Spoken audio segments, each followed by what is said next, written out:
But from York Park, we're saying good afternoon. It begins with a kidnapping. A baby. Grace will be happier elsewhere anyway. And connects 8 strangers on one dramatic day. I told her I will always protect you. Oi, chill boys, relax. 8 new writers, 8 stories, 1 city. I hope in the next life I get to be your daughter again. The critically acclaimed film, Here Out West. All I know is I don't want to be far from home. Sunday night, August 14 on ABC TV and streaming on ABC iView.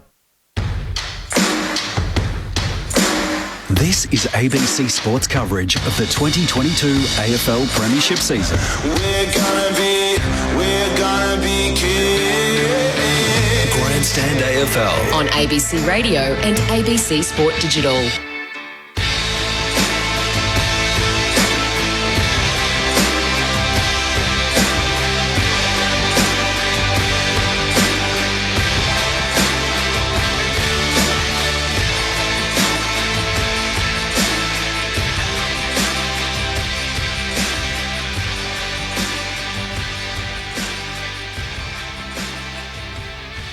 Of the 8, can they arrest their form slide this afternoon, having not won in almost a month? It is the Bulldogs and the Dockers on Grandstand AFL. Corbin Middlemass alongside Matt Clench, Premiership players Mark McClure and Adam Ramanauskas. Lauren Borden is on the boundary. Both teams are out on the ground conducting their preliminary warm-up. There is no late change. Toby McLean is back for the Bulldogs off the back of 2 ACL injuries in the last couple of years, so a welcome return for the Dogs. Liam Henry is the Medi-sub for Fremantle, and Sam Darcy, the 19-year-old, is going to make his debut. He's a third-generation Bulldog, so his grandfather David, his father Luke, and now Sam Darcy, the number 2 pick in last year's national draft, to make his debut this afternoon. And a bit of a nostalgic feel with the Dogs wearing their Robo-Dog jumper, of course, which the club wore between 97 and 2011. Matt Clench is alongside me. Hello, Clenchy. Hello, Corby. Good afternoon to everyone. I feel like this is one of the pivotal games of the weekend, really, to shape the top 8. And the Dockers all of a sudden have had their issues with scoring. So can they try and rediscover their best under the roof of Docklands this afternoon? Can Matt Taberner fire, as opposed to the Dogs, who have had their issues defending? So both sides have got a few challenges they need to try and make their way through. The Dogs, if they're to be any threat, really have to win 2 of their last 3 to feature in September, and that probably starts today. So as you touched on, the lovely father-son symmetry, I'm sure Rama will touch on that with Sam Darcy. So who knows what we might get with him, but Luke Beveridge has decided, let's give him a crack. Let's find out. It's an interesting contrast, as Clenchy touched on. The scoring has dried up, Sellers and Rama for Fremantle. The Dogs are bottom 5 in the competition for defending ball movement, so they can't defend when teams are moving the ball.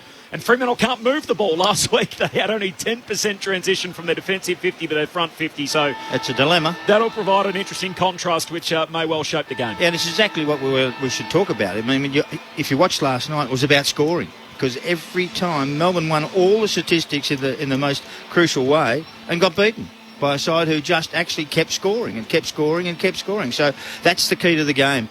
And everyone's got their issues and everyone's got their little chances. But, gee whiz, if Freo lose this one, where do they fall to? Where do they go to from there? They haven't won too many games in town, in Melbourne. They usually win most at home, and they've won a few here, of course, but not all. And they find it difficult. So, to me, it's a really interesting dilemma. One of the teams can't defend and the other one can't score. How do we fix that? And we're waiting for sort of big selection news, or in the end it was the retirement of David Bundy at season end, which the Dockers are hoping might give them a bit of a boost, knowing that he's been so loyal, so consistent throughout his AFL career. He's delivered some big kicks in crucial moments, but he's one of the older brigade who are still trying to lead from the front. Well, let me tell you, against Melbourne they kicked 39 points, Fremantle. Against Richmond, 52, and Sydney, 65. They just need a little improvement. Rama, tell us about Sam Darcy. What are we going to get from him? Well, it's amazing. He's grown already to 210 centimetres. And I was talking to Sellers before we went on air. He really hasn't played too many minutes in the ruck in his whole junior career. So, he's played centre-half back. He's played centre-half forward. So, at 210 centimetres, and to be that agile and to be able to work his way around the ground. He took 14 marks last week in the Bulldogs VFL team. So, he's not coming in and just being gifted a game. He's coming in with really good form. This kid, he really could be anything. As a junior footballer, he was a star. Lauren Borden's on the boundary for us this afternoon. Good afternoon, Loz. Good afternoon, Corbin. Nice to be down here on the boundary. Got a bit of a scattered crowd around Docklands for the Twilight Clash. The third tier in some spots is looking a little bit bare. Caleb Daniel went in for the toss for the Western Bulldogs in his milestone game. Didn't win it. It was Alex Pearce, and Fremantle decided to kick to the Lockett end of the stadium. Like you mentioned, Toby McLean has come in as the sub for the Western Bulldogs. He's back into AFL for his first AFL game in more than a year. And Liam Henry will be the sub for Fremantle as the two sides make their way to the bench and get ready for the first bounce. Thanks very much, Loz. The Dogs predominantly in blue with the Robo-Dog jumper, and Fremantle in all white with the purple chevrons. The Dockers trying to arrest a form slump, and the Bulldogs playing to keep their season alive. It's the Dogs and the Dockers on Grandstand AFL. You're with Matt Clinch. Darcy and English to get things underway in the middle of the Docklands as the opening tap goes away of English. Down to Bontempelli's run down. Got a hand pass away that spills to Liberatore. Hand pass to Dunkley and now to Dale, who kicks inside 50. Ugelhagen on the lead. Vandermeer flew high. Pearce almost juggled the mark. It falls away of Norton. His kick is smothered. Good work from Chapman. It spills out to Bruce. Left half forward. He kicks towards the boundary line. English marks on his chest. Hard against the boundary in the left forward pocket for a chance to kick the opening goal of the match inside a minute. He hasn't hit the scoreboard himself, Josh Bruce, but will take confidence involved in that scoring train. And Tim English just trying to work the angle here. He'll step out, snap on his right for the opening goal of the match. Hits the top of the right goalpost across the face. And a behind to start proceedings inside a minute under the roof of Docklands. The afternoon games, Hawthorn by 7 points over the Gold Coast full time in Launceston, and the Giants are going to beat the Bombers, so GWS up by 34 points. 5 minutes to go on the game clock. Final turn, the exiting kick out of defensive 50, a shocker. Brayshaw turns it over. Ugelhagen takes the intercept mark, pokes the kick into the pocket. No mark, spills through to Dunkley. Hand pass got to Brayshaw and he knocks it through for a minor score. So another behind for the Bulldogs. They've got two of them to start. Fremantle yet to score. No late change at Docklands. Ryan looks at options to bring the Fremantle Dockers back into play. Decides to send it long and wide towards Pearce. Good block put on Akers to Williams. Pearce picks it up on the half volley. Back to Akers at left half back. Up to the wing. Tapping on the marking target. Richards in from the side. Takes the mark for the Bulldogs. Picked up a vote last week in the ABC Footballer of the Year in a losing cause against the Cats. Sends his kick down to half forward. Waitman arriving late. There's a free kick as Brendan Cox had his arms chopped, and the Dockers will get it under a little less pressure off the back flank. He's had an outstanding year, Cox, in the defensive half for Fremantle. He goes back to the man who already has an All-Australian blazer in Ryan, and he just chips it short to Clark, who takes the mark half back for Fremantle. Now out on the City side of the ground, goes short to O'Driscoll. First game back for him. He goes back to Clark and it switches on again all the way out to Brennan Cox, who marks left half back. Here's the Dockers challenge, trying to find the outlet. Short to Ryan now, the hand pass to Chapman. Works an outlet with a hand pass to Akers on the bounce. Gathers and veers on his right-hand side. Quick 1-2 with Brodie, and now drives a kick towards half forward. Not a great kick for Taberner, but he backs back in to Richards, brings it down. Schultz with a hand pass quickly to Tucker. 1-2 with Darcy. Gets inside 50. Might go himself. Fires towards goal and just misses to the left-hand side. The Dockers opening scorer behind. The Bulldogs 2 behinds through 3 minutes in the opening term. Bailey Dale, the All-Australian halfback, on the exiting kick out, goes wide to Dunkley. The off-contract Bulldog at halfback. He likes Bruce on the wing. He kicks to him in a 2-on-1 and the numbers went out. Dropping back for the Dockers. Hayden Young takes the intercept mark. Looks inside the middle of the ground. Darcy. That's the Fremantle version, Sean Darcy. Two big men out there, one for each team, with Sam on debut for the Bulldogs. Across the ground to Akers. Hand pass away to Luke Ryan, who can just load up and kick it long in the Taberner direction. Flying from the back, Sam Darcy spills down to English. Bulldogs with it, top of the defensive goal square. Hand pass to Leber. Handball away to Dunkley. He links up with Dale, who's bouncing out of the back pocket. He wants someone to lead up towards him. The best of them is McNeil. Can't take the mark. O'Driscoll might have made high contact. He did. And gave away the free kick. So the Bulldogs are taking it left half back. Cody Waitman to receive the free kick. Dogs by a point. 4 minutes gone. Opening term on ABC Sport. As Cody Waitman looks at options long down the wing. Just puts it in the direction of Ugelhagen and Bruce. It clears a few sets of hands. Pearce picks it up for the Dockers. All of a sudden, space opened up in front of him. He looks up towards 50. No one really there leading. And here's Sam Darcy on debut, who takes his first mark.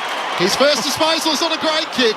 Eventually did get to the intended target in Richards, but almost lob was into play. Quick 1-2 with Dale, and he's out of defence. Drives a kick up to Bontempelli, who marks between wing and half forward. Reason for the Dogs fans to get involved. Here's their prime mover, Bontempelli. Spares his kick to Liberatore, who takes the mark 60 metres out across the half-forward line. Dangerous.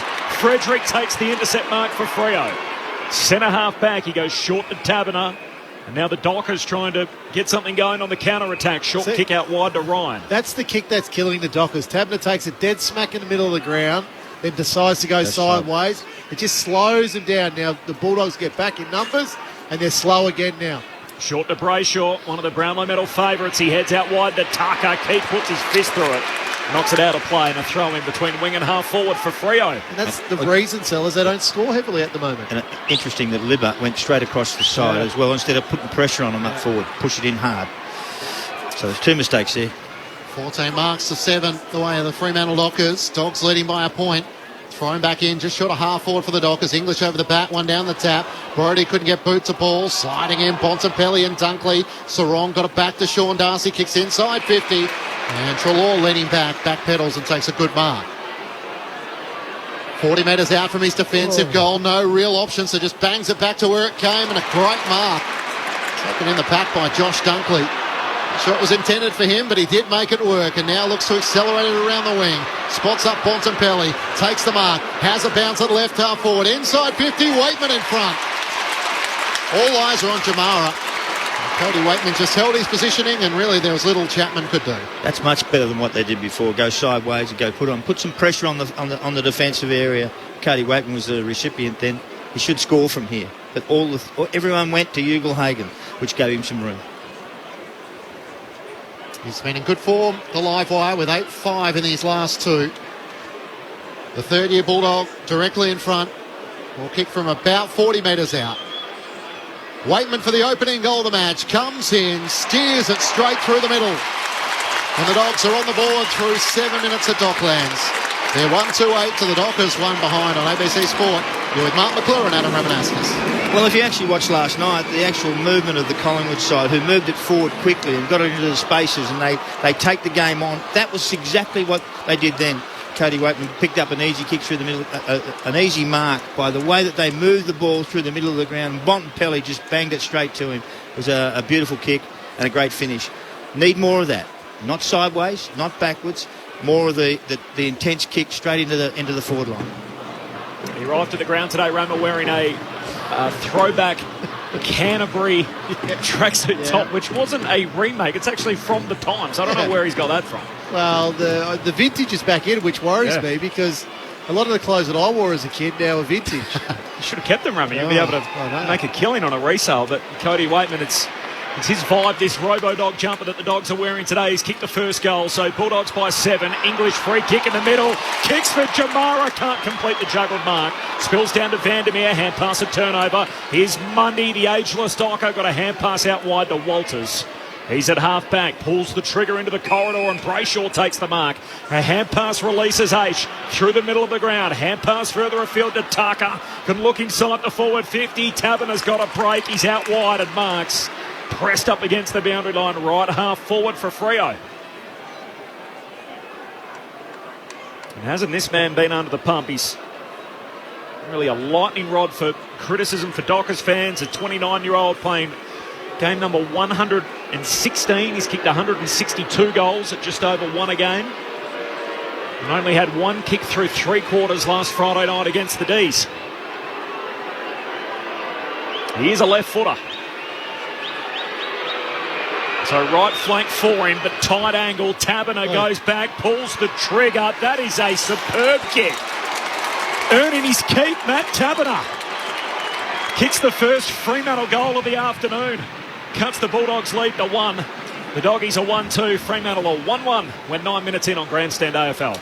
Well, it's a wide ball, but the initial comes back into the centre corridor. Then Brayshaw's good enough to give the handball, so the ball stays in the centre corridor. Could have went to lob, but goes out really wide to Taberner, and Taberner good enough then to slot the ball. But this is what I'm talking about. the play earlier where Taberner marked the ball in the middle of the ground, he goes sideways. This play, Brayshaw's prepared to move the ball forward through handball, catches the defence out. You know, if Fremantle want to score, they've got to take risk with their offensive possession. And a good confidence boost Absolutely, for Matt Taberner. yeah. There were questions during the week whether he should have been dropped for Tracy. And he immediately makes his mark in the opening quarter, which will do his confidence, no doubt, the world of good. Sean Darcy sets himself up against English. English wins down the tap for the Dogs. Quick hand pass from Dunkley. Got it away to Liberatore. Bangs it inside 50 deep. Riley West was doing a bit of shoving. It clears to the back. Norton gathers. Hand pass inboard to Ugelhagen. He snaps on his left. It's smothered. Some great work there on the top of the defensive goal square to see it through for a minor score. And the Dogs hold a 2-point advantage. Ryan comes out wide with the kick to O'Driscoll. And he goes short to Clark, so O'Driscoll back for his first game since round 8. Been out injured. Short kick to Walker. Walker across the half-back line, and now Chapman exits defensive 50 up to Schultz. Takes the mark defensive side of the City wing. The Bulldogs by a couple of points, 11 minutes played opening term. Short kick to Taberner. And slow play again, the Dockers. He's just going to have to go long with a contest kick down to half forward. Lob down there along with Darcy. It spills off hands to Tucker. Half forward for Freo. Gives it to Mundy. Cool head. Kicks for Walters. No mark. Richards spoils. Down to Tucker. Richards tackles him. Holding the ball. Tried to burst his way through Darcy Tucker. Richards didn't let him go. I'm not sure if he tried to burst his way through. I think he tried to draw a free kick, but it was just a terrific tackle by Ed Richards. Richards out to English, dropped the mark, had enough time to regather to Dale, very wide. That's out. Vandermeer was right on the boundary line trying to convince the boundary umpire, kept it in play. He didn't. You've got to take your body outside the boundary and jump back into the ball rather than trying to balance yourself on the line. Adam Romanascus with his expertise about how to deal with the boundary line. Clark deep inside 50 in the pack. Logue flew, couldn't take the mark. Cordy got a hand pass away to Richards. He clears towards half-back, but the Dockers have numbers. Walker, quick 1-2 as he brought it down to Aish. Receives it once more. Kicks wide of Mundy and looking for Akers. The meat and the sandwich was McNeil as he tried to knock it on. Mundy gathers to the Dockers. Can't clear the congestion. Garcia did well. Gets it to Daniel for the Dogs, to Bontempelli. And now the run off half-back of McRae. He kicks short to Smith. Smith will swing a hand pass all the way out wide, back to McRae. Ugly kick inside the forward 50. Pearce comes up to meet it in front of Norton. Hand pass away to Mundy. The Dockers back with it. Hands it away to Akers. Kicks a high bomb down that City wing. Schultz arriving late. Crashes the pack. Crashes into his own teammate in Sean Darcy. Spills down underneath Brayshaw, who's involved in the tackle there with McNeil. And we'll have a ball up. Logo of the City wing. Bulldogs by a couple of points. In the earlier games, Hawthorn beat the Gold Coast by 7, and the Giants a little more easy with a 5-goal win over Essendon. The Dockers win it from the clearance. They're through the hands of Tucker and then Schultz. Hand pass to O'Driscoll. Honours the lead of Lobb, who takes the mark. Left half forward for Fremantle in front of Cordy. He'll have to kick it from outside 50. That was a beautifully weighted kick. Yeah. Just let Lobb continue to run onto the ball. He's got the customary three-quarter sleeves, Rory Lobb. In recent weeks, just rolling with the peroxide blonde hair. Their leading goal kicker this year with 30. Looks for a couple of extra metres. He didn't really need them. He's put that straight over the goal umpire's cap. Beautiful finish. And Freo are in front. The Dockers snatch an early break. 13 minutes into the opening term. Fremantle 2-1. The Western Bulldogs 1-3. Grandstand AFL, it's the Dockers by 4. I think, Sellers, what's interesting, Fremantle's 2 goals have come back through the middle of the ground there. So you look then when that ball goes inside forward 50 from O'Driscoll, there's plenty of space. So it just doesn't allow the opposition, the Western Bulldog, to roll back, clog up space. So we've been critical of Fremantle over the last couple of weeks with their scoring. Yeah. Signs so far to start this game are pretty positive. Yeah, but we've also found out that the Dogs can't defend either. That's right. So there's a real issue. So they need to stiffen up one end or the other. Mark McClure and Adam Romanascus with you on ABC Sports. So they managed just 5 goals last week against the Demons, the Dockers. They have 2 in the opening 14 minutes here. Back in the middle, English reaches up, wins down the tap for the Dogs. Sarong read it best for the Dockers, links up with Sean Darcy. Hand pass to Brodie, gets short a half forward, wants to hand pass forward to Mundy, trying to cut away from Smith. Turns back onto his right-hand side, the ever-aging player just missed his intended target, though, and English picks it off for the Dogs. Hand pass to Bailey Smith. Links up with Williams. He missed Treloar. Has to go back in and try and win it. Breaks the Akers tackle. Back to Williams at right half-back. Around his body towards Waitman. He's nudged under it. Has a chance still for the Dogs. Ugelhagen knocks it on towards Garcia at right half forward. Getting back, Cox gathers the footy. Hand pass to Young. He can't pick it up cleanly. Now on all fours, has to try and knock it out. Spills to Sarong, who's clean when he needed to be, and gets the Dockers out of defence. Gives it to Chapman. His hand pass to Cox. A little fumble under pressure. Knocks it to Walker. Short kick off the back flank to Sarong. On Sarong spears the kick to Clark. Remarks just in front of Liver. Freo by 4. Back in a slow play off the back flank. 15 minutes into this opening term. He goes long to a contest. Sean Darcy trying to get rid of English. Becomes tackler on the Dogs' big man. Ball spits out up, lets them go. Akers by hand. Away to Tucker. Hand pass around the bootlaces of Young. He mops it up. Hands it away to Brodie. Trying to weave his way through traffic. Kick smothered. Ricochets out to Treloar. In front of the benches for the Bulldogs. Hand pass to Dale. Looks up towards half forward. Norton on the lead. Takes the mark. Read it perfectly in front of Pearce. He veers out on the left-hand side. Inside 50 towards Bontempelli. He tried to double back, and in the end, Chapman read it a little bit better. Risky kick looking for Mundy. He takes the mark. Out a metre on Daniel. Turns and looks up to Schultz at right half-back. The Dockers are on the break. He's got Clark running by. Gives him the hand pass on the outer wing, and then back to Schultz. He advances towards half-forward. Looks in towards 50. Walters! He might have caught one to the face. Advantage has been paid. Logue is going to run to the top of the goal square and put through Freo's third. Bailey Dale coming in from the side. Made high contact with Walters. And the rest was history as Tucker quickly got it forward. And in the end, Logue was able to finish the work. Fremantle 3-1-19 to the Bulldogs 1-3-9. 16 minutes gone. Opening term on ABC Sport. Well, that was a great team goal. From full back to full forward. Never touched the opposition's hands 1 minute. They chipped it around. They moved it around. They passed it low. Runs in at the end and kicks it. But gee whiz, there were 6 or 7 or 8 players who were involved in that with Shepherds and pushes and shoves. And Walters as well, who got a whack in the eye, I think. And he's okay. I think he's all right. But that is what you would love to see as a coach. The team goal. They've got the 3 bigs up front today, Rammer, and they've all got 1 each. So Logue, Taberner and Lobb. Yeah, look, I'm just happier with their ball movement. I think to start this game early. You know, Fremantle have been sitting in the 8 for a long time this season. You know, this is pleasing to see Fremantle the way they're moving the ball in the first quarter. Freo by 10. Logue having a hit out in the ruck opposed to Bruce. He wins it down, but Bailey Smith races away with the foot. He kicks the Dogs out wide. Too wide for Jamara. Pitches and runs out of play. What are you noticing early, Sellers? What have you liked? Oh, I just like the directness of the football going forward. It's great fun kicking it sideways and backwards, isn't it?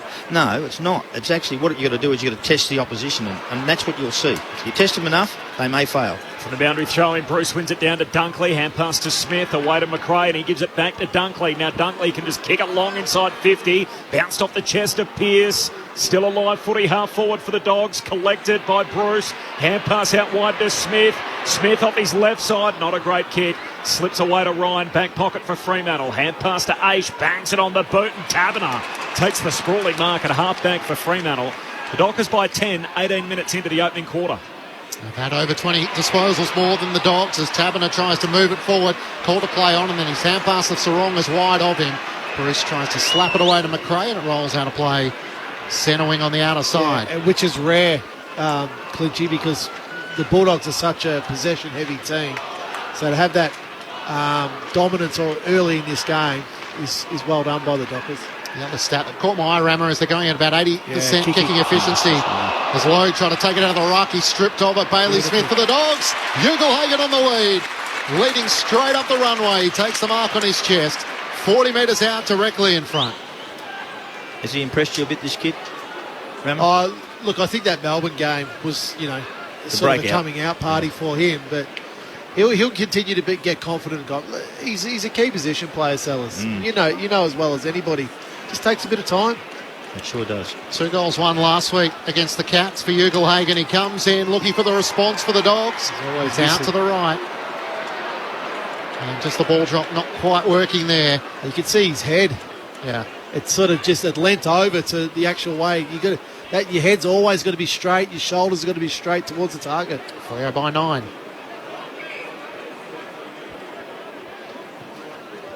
So here's Ryan on the kick-out duties, goes long to the wing. Arriving Sam Darcy got hands to it, no mark. Spills down to Brayshaw, defensive side of the wing for Freo. Hand pass to Tucker, gives it to O'Driscoll, and under pressure from Vandermeer, puts it out on the full. That's good stuff for Vandermeer. You know, you get the ball back, and that's the key. Keith goes back to the back flank for Caleb Daniel. His second game back, playing game 150 for the Bulldogs this afternoon. Short to Richards. Richards to Treloar at centre half back. Long kick all the way up to the City wing, and the mark taken by McRae. They've circumnavigated the whole ground, I think, haven't For a 10-metre game. they haven't got any further. Goes short to Williams, so now standing same spot. Defensive side of the wing, but out on the City side of the ground. Long kick inside the forward 50. Norton can't get a run at it. Pearce spoils for Fremantle, down to Sarong, hand pass to Brodie. His handball knocked down by Dunkley. Brodie has another go for Fremantle, under pressure. Pack forms behind him. Garcia over the top of it. The umpire says, I'll have it. And a ball up 51 metres out from the Dogs' goal. In Saturday afternoon footy, it was Hawthorn by 7 over the Gold Coast and GWS by 27 over Essendon. Here, Freo by 9. Logue and Bruce to do the ruck work for their respective sides. There's a lot of players around the footy. Williams had it. He was tackled by Brodie. It spills the way of Logue. Hand pass to Sarong. Kicks a ball end over end into the middle of the ground. Lobs out number 2-on-1.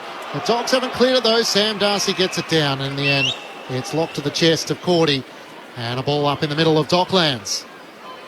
Dockers by 9 points. 3-1-19 to the Bulldogs, 1-4-10. 21 minutes gone opening term. Logue one down the tap, but straight to Dunkley of the Dogs. Kicks long around the City wing. Sport away from Waitman, trying to work back onto it as West. Sweating on Ryan, waiting for an error. Ryan slides in. Now Garcia over the top, and Ryan uses his strength to almost stand up in the tackle, and the ball's stuck underneath a couple of players.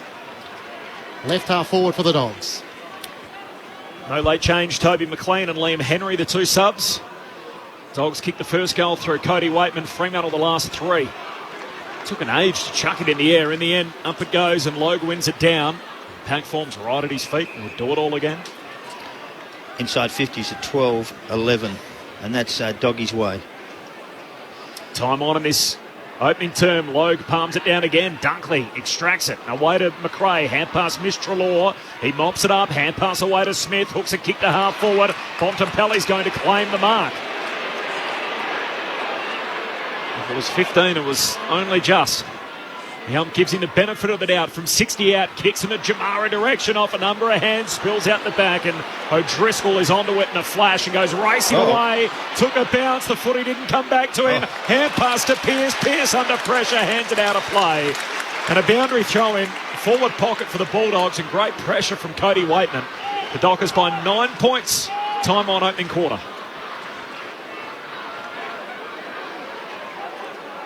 Dogs have it deep inside their attacking 50. Toss back into play. Norton and Lowe.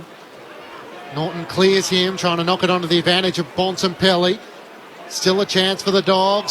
Stripped O'Driscoll as he took on the tackler. Spills out to Dunkley. Ripped away by Sarong. Gets the hand pass to O'Driscoll. He's wrapped up by Vandermeer, who does the umpiring and the playing as he appeals for a free kick. It comes away of Riley West. Puts it long towards the goal mouth. It's across the face. And in the end, Norton sees it out of play in front of Cox for a boundary throw and up against the left behind post. He should have pulled that one back about 10 metres from the square. That's the one you got to go for. If you're in that angle, you can't kick him. You had to put it up at the top of the square so everyone gets a chance. Didn't get there. First game since round 8 for Laith Vandermeer as well. A late in after teams dropped on Thursday night, replacing the injured Jason Johannesson from the boundary throw-in. Griffin Logue wins it down, but McRae comes up with it. Hand pass to Smith. Sharp angle. The Superstars kicked it from the pocket. Superb goal. And Bailey Smith, one of the most marketable young stars in the game, with a signature goal. Pressed up against the boundary line, threads it. And Fremantle's lead is cut to 3. The Dockers 3-1, the Bulldogs 2-4. Time on opening quarter. Well, look, it's a brilliant goal by Bailey Smith off his left foot. A great little handball by Jack McRae. Well, just looking around that stoppage, just how does Bailey Smith have that much space at the front of that contest to really work? So he sort of goes into the contest and backs away. Sarong follows him in, but doesn't follow him out. It's a really smart play by Bailey Smith in there to suck his opponent into the contest and just not come backwards with him. Adam Ramanauskas with you on ABC Sport. Josh Dunkley leading disposal getter on the ground with 11. Back in the middle, English wins down the tap against Sean Darcy. Spills towards McRae, can't take it. Brayshaw, little toe poke out in front of Mundy. Could have been high contact, it was. And McNeil. Yeah, it was well done. And it was brave. Yeah, put his head where he knew he was going to get hurt. And he did. He's feeling it at the moment, but... On a free kick. Nice and tough. Gets the free kick just to the right of the centre circles and goes short to McRae. Dockside wing. Dockers leading by 3 points with the Bulldogs with the last goal after Freo had put on 3 on the trot. McRae comes inboard to Liberatore. Careful with his ball use. Spots Williams. Edge of the centre square. Looks inside 50. Piercing kick towards Bruce. Can't take the mark. Vandermeer front and centre. Dribbles it through. Textbook crumbing from the small forward. And all of a sudden the Dogs are back in front by 3 points. 3-4-22 to the Dockers, 3-1-19. A couple of goals on the trot for the Western Bulldogs. That spearing kick is a beauty, straight into that forward line. It catches a lot of defenders out. They cannot make ground with it. It hits the deck, and all of a sudden Vandermeer picks it up. After you charge at the front of that pack, there's 3 or 4 of them there. Vandermeer was one, and so was Dunkley was there, and a couple of others, and it was an easy goal there. But the spear kick just killed them. Absolutely got them cold. There's a couple of numbers at the moment. Bulldogs 14 to 11 inside 50s. Contested football, they're +6. And clearances, they're +7. So they're really starting to work Fremantle over around the clearances. Centre bounce, which Bulldogs have had trouble with. It's 5-1 in their favour. Second lead change of the quarter. Dogs by 3. Darcy wins the hit out down to Sarong. Kicks it deep inside forward 50. Keith Spoils to the boundary line, and it's out of play. Half forward for Fremantle.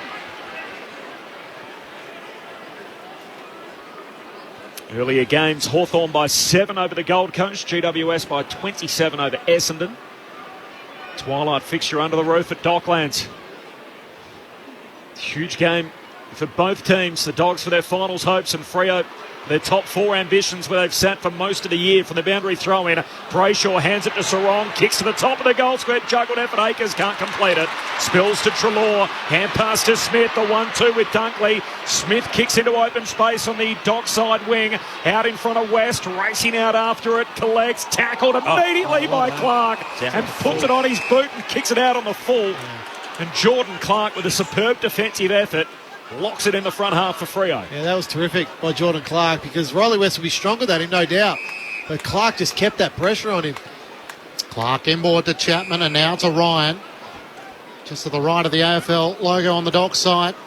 Bulldogs lead by 3 points after the Dockers took the lead from the 13-minute mark of the opening term. Long kick inside 50. Lob flew from the back. Can't take the mark. Volleyed forward by Brayshaw. That might almost work. Logue back with the flight. Can't take the mark. Akers ran into a dead end. The smallest man on the field, Daniel, got him. Clearing kick from Sam Darcy straight to Sean Darcy, who fends off 1 and 2. Can't get around Bailey Smith. Hand pass spills out to Sarong. Back to Clark on the attacking 50. Hand passes inboard to Chapman. He loads up and sends it inside 50. Fredericks there. He's got it. Just another repeat entry for the Dockers. And this time they were able to find a target inside 50. Well, it's Sam Darcy. The kick coming out, it wasn't a great one. It didn't really take any territory, and Fremantle were able to win the ball back, going back inside their forward 50 into a dangerous spot. So Frederick with a chance, his 22nd goal of the season. A chance for Freo to answer late. He comes in and steers it straight through the middle. Michael Fredericks on the board, and the Dockers take back the lead ahead of quarter time. 4-1-25 to the Bulldogs, 3-4-22. 29 minutes gone, opening term on ABC Sport. Well, it's 7-goal quarter now. We've still got 30 odd seconds to go. So it's both the teams that are trying to be attacking. I like Fremantle's defensive side of the ball a little bit better than are the Western Bulldogs at the moment. That was good by Fredericks, because he had to go up to mark the ball. As soon as it hit his hands, he ripped it straight down. So they didn't allow the spoiler to come in and knocked out who was Bailey Williams. So good play by Frederick. What did we say? 22 goals in the season, Clinchy? Yeah. It's a good return. Took them 3 quarters last week, the Dockers, to kick 4 goals. They've done it in the opening term here as Sean Darcy palms it down. Sarong overruns it. Brayshaw feeds a hand pass forward. McNeil off the wing. Pinched. His hand pass stolen by Sarong. Gives it to Mundy. Mundy through to O'Driscoll at half forward. Hand pass to Akers. Shoots goalward for Freo. Taberner's deep. Taberner's got it. Mark him in the pocket. Wins a one-on-one against young Sam Darcy. And he can try and hook it through here from the right forward pocket. This is an initiation for him and the young Sam Darcy. He's had a couple of average kicks. Just got to take his time a little bit, you know. Work out where he's going to. How you're going to block this guy, because he's strong, Taberner. So can't snap out now the siren's gone. He's gone. You can still snap. No, you can't. Yeah, you can snap on the line. Back onto the line. Yeah, back onto the line. So if he wanted to take 2 steps to the boundary line, he could have hooked back onto the line. But he's a left footer. So it should be a simple shot. Going to go with the drop punt. He'll be no more than 12 metres out, right forward pocket, but the boundary line 5 or 6 away on his right. Taberner kicks straight through it. And the Dockers, having kicked only 5 last week against the D's, they've got 5 in the opening term. Taberner with a couple, and Fremantle in a seesawing opening quarter, lead by 9 at the opening break, 5-1-31. The Western Bulldogs 3-4-22. The goal kickers in that term, Matt Taberner with a couple for the purple, and then singles for Logue, Frederick and Lobb. While for the Western Bulldogs, 1 each for Bailey Smith, Cody Waitman and Laith Vandermeer. Intriguing opening term under the lead at Docklands. It is quarter time, Fremantle by 9 points. On ABC Radio and ABC Sport Digital, this is Grandstand AFL. We come in on a crowded train or park our car in mud. Us kids play car park kick to kick in our team colours that we love. Records! Records! This time I'll buy my own. And I can see the ball this year, cause that's how much I've grown. We're in the queue, we're through the gates and enter hallowed ground. I sit up tall and I can't wait to hear that siren sound. The AFL Final Series with ABC Sport starts September. The 2022 AFL Premiership season. Grandstand AFL. On ABC Radio and ABC Sport Digital. Great mark. Taken in the pack by Josh Dunkley. Can now looks to accelerate it around the wing. Spots up Bontempelli. Takes the mark. Has a bounce at left half forward. Inside 50. Waitman in front. Waitman for the opening goal of the match. Comes in. Steers it straight through the middle. Brayshaw takes the mark. A hand pass releases H through the middle of the ground. Hand pass further afield to Tucker. Can look inside the forward 50. Taberner's got a break. He's out wide and marks. So right flank for him. The tight angle. Taberner goes back, pulls the trigger. That is a superb kick. Earning his keep, Matt Taberner. The Dockers win it from the clearance. They're through the hands of Tucker and then Schultz. Hand pass to O'Driscoll. Honours the lead of Lobb, who takes the mark. Rolling with the peroxide blonde hair. Their leading goal kicker this year with 30. Looks for a couple of extra metres. He didn't really need them. He's put that straight over the goal umpire's cap. Beautiful finish. Freo are in front. Schultz at right half back. The Dockers are on the break. He's got Clark running by. Gives him the hand pass on the outer wing and then back to Schultz. He advances towards half forward. Looks in towards 50. Walters. He might have caught one to the face. Advantage has been paid. Logue is going to run to the top of the goal square and put through Freo's third. Logue wins it down, but McRae comes up with it. Hand pass to Smith. Sharp angle. The Superstars kicked it from the pocket. Hand pass spills out to Sarong. Back to Clark on the attacking 50. Hand pass is inboard to Chapman. He loads up and sends it inside 50. Fredericks there. He's got it. A chance for Freo to answer late. He comes in and steers it straight through the middle. This is the 2022 AFL Premiership season. On ABC Radio and ABC Sport Digital. In the Saturday afternoon games, Hawthorn by 7 over Gold Coast. Jack Gunston kicking 5 for the winners. And GWS beat Essendon by 27 points, 14-12 to 10-9. So a win for the Giants, their last home game in Sydney of the season. Here at Docklands, it is quarter time. Fremantle lead it by 9 points. 3 lead changes in the opening term. Adam Ramanaskas and Mark McClure. So what's interesting with this game so far is that I was critical of possession of Fremantle early in this game where Taberner took the marks in the middle of the ground, went sideways instantly. But since then, Fremantle have really started to try and attack through the middle of the ground. So their scores, so they could kick 3 goals from turnover in this quarter. But when they have won the ball through turnover, the ball's coming back through the middle of the ground. So that's allowing Tabner, Lobb, Griffin Logue, who have kicked a couple of goals for the Dockers, to have one-on-one contests inside their forward 50. So the attack from the Dockers is much better than it has been in previous weeks, which I think would make Fremantle supporters really happy, because it's been painful to watch over the last couple of weeks for Fremantle. Their kicking efficiency has been much better. 77% by foot is a really big number. The AFL average is only 65%, so they're well above that. So that suggests to me that the Dogs aren't applying enough pressure at the moment.